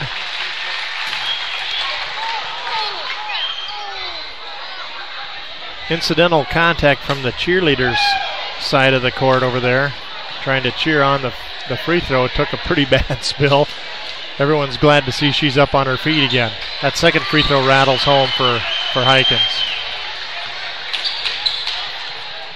So Tanner with a long pass stolen by Colin Bronze. The foul before the shot, Tanner Versteeg.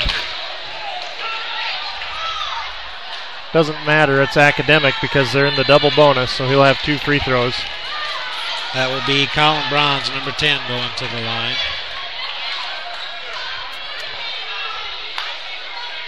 I guess it's not academic because they waved off the shot, which did fall, but he'll have to earn the 2 points from the charity stripe.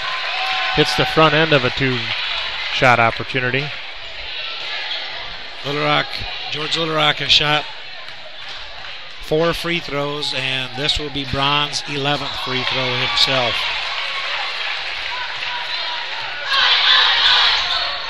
There's Tom Schilling with it on the left wing. Drives it inside to the 15-point line. And Evan Voss going to be called with a push foul on the rebound. Yep, that's going to send Evan to the bench.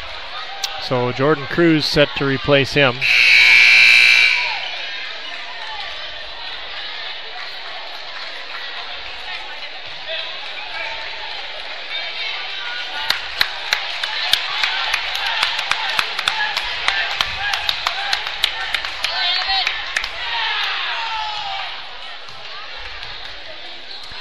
So Colin Bronze going to shoot the free throw up and good. Makes it 60-33.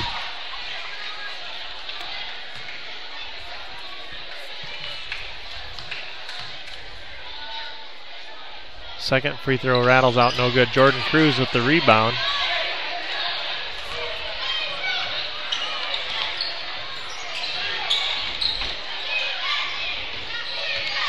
The Pass inside attempted by Schilling. It's tipped away. Elijah Einen gets it across the timeline. Cade Heikens. Guarded by Tom Schilling.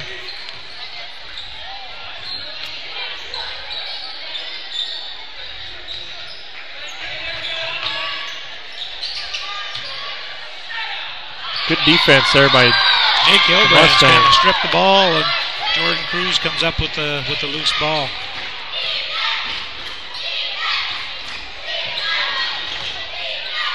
Ritzma to Versteeg, high jumping catch. Schilling going to drive it inside. He's got an 8-footer. Does not fall for him. It's a very good pass ahead to Brady Van Yperen. Just hustle. They never stop hustling. That was a long bounce pass, and it was right on the money.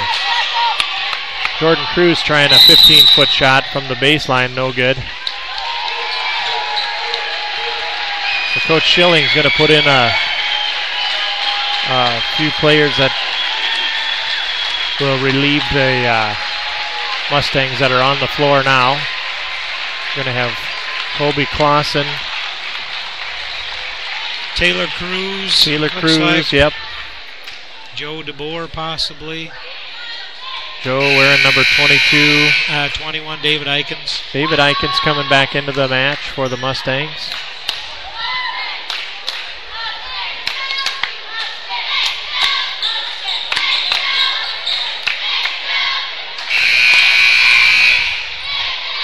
So we've got the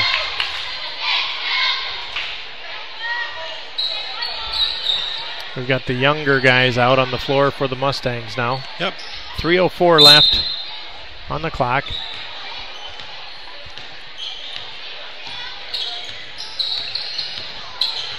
The Wolves have got some substitutions into the game as well.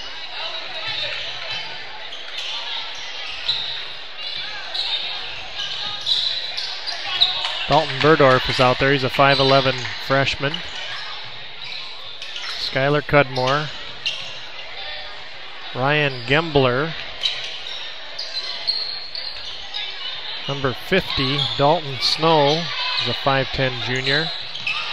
Pass to Chris Lawson, a 5'11 sophomore, and that's out of his reach. David Eikens picks up the loose ball. And Taylor Cruz hits a three-pointer from the left wing. So a bright ray of sunshine here. David Eikens defending on Cole Rummel.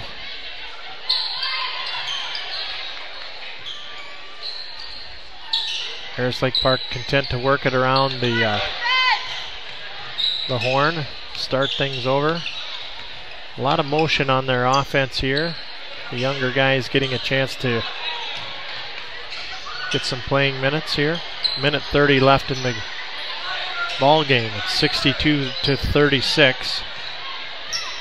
Academic from a score standpoint. A good move by Dalton Burdorf to take a screen, creating some space for himself, and goes all the way to the house with it. Good catch by Eikens. The pass was tipped, and he somehow came out of there with it. Does a baseline reverse layup up and in.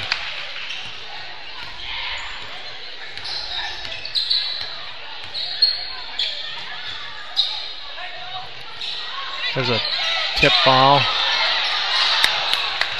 Tom Schilling with a steal on the pass.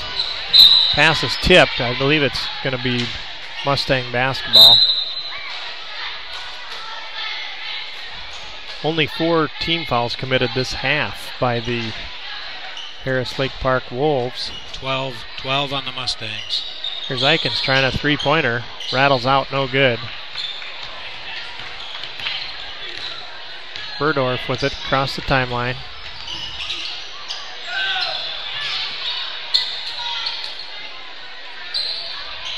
.35 seconds now. Shot up, no good. Mustangs with it. David Eikens going to drive it inside. Gets himself free in the middle. Shot's no good, but he was fouled in the process of shooting. That's 5 team fouls now for this. And these are the first 2 free throws attempted this second half by the Mustangs.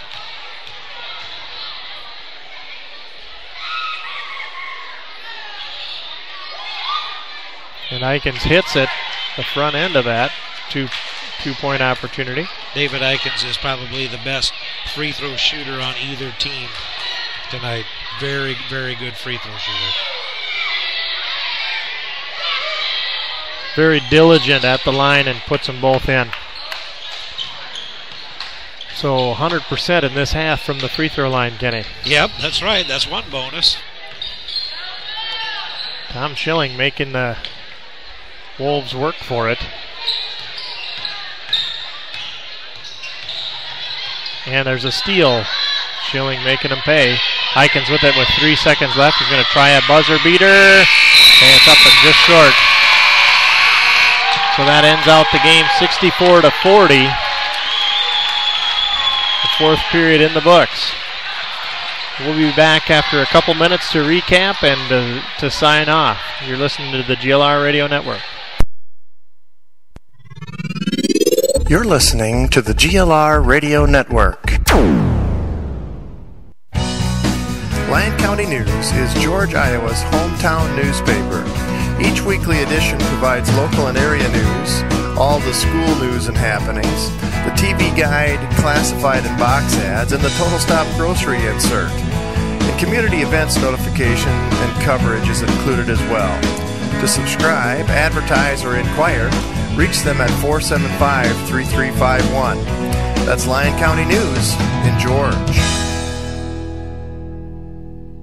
Hello, basketball fans. Jim McConnell here, inviting you to dribble down to Northwest Consultants in George so we can pass along a quote to you on your insurance policies. We will screen our list of companies and then shoot you the best deal possible. We're sure you will jump for joy at the low cost and great coverage we can give you on your home, business, farm, auto, health, and life insurance. Give me or Vonda a call at 475-2610 or stop in and see us at our office in George, where you can have all your insurance policies in one basket. Go Mustangs!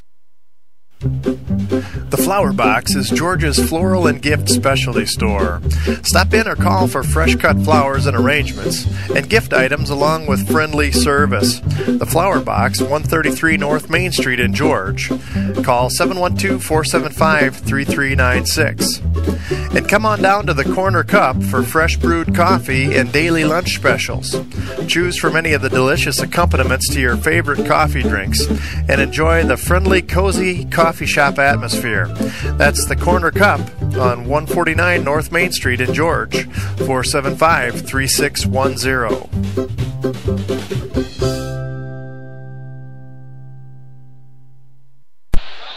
Well, thanks again to our sponsors for their assistance in helping us bring this broadcast to you. Any statistics of note as we wrap up here tonight? Harris Lake Park ends up with 3 kids in double figures, led by Colin Bronze with 18, Elijah Einan with 15, and Cade Hykins with 14. A couple other players with 7 and 6 and 2. We only had one player in double figures, and that was barely. Tanner Versteg eked out 10 points tonight. Austin Henge had 6, Reed Guzzi had 6, Jordan Cruz had 4, David Eikens had 4, Alex Wertzma had 5 points tonight. Taylor Cruz with the 3-pointer there toward the end. The biggest thing, of course, is the free throw shooting. We shot 6 free throws all night long, made 3. We were 3 of 6. And Harris Lake Park, if you give me a second, I'll count them up here. But well, definitely a disparity in the number. We know that to be a fact. This is always an interesting statistic in any game. And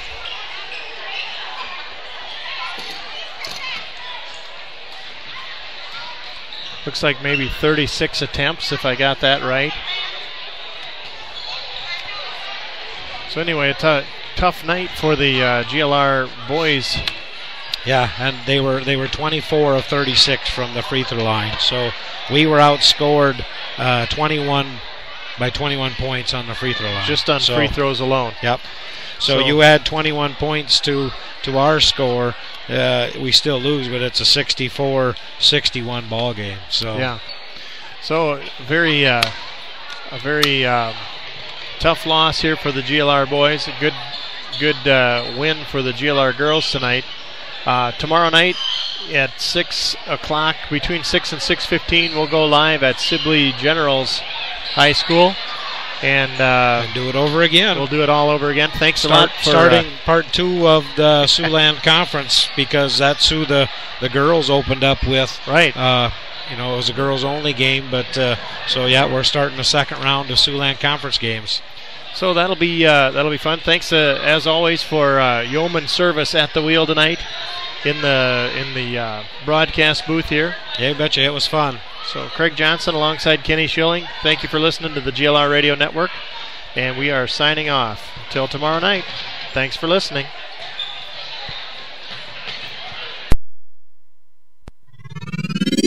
You're listening to the GLR Radio Network.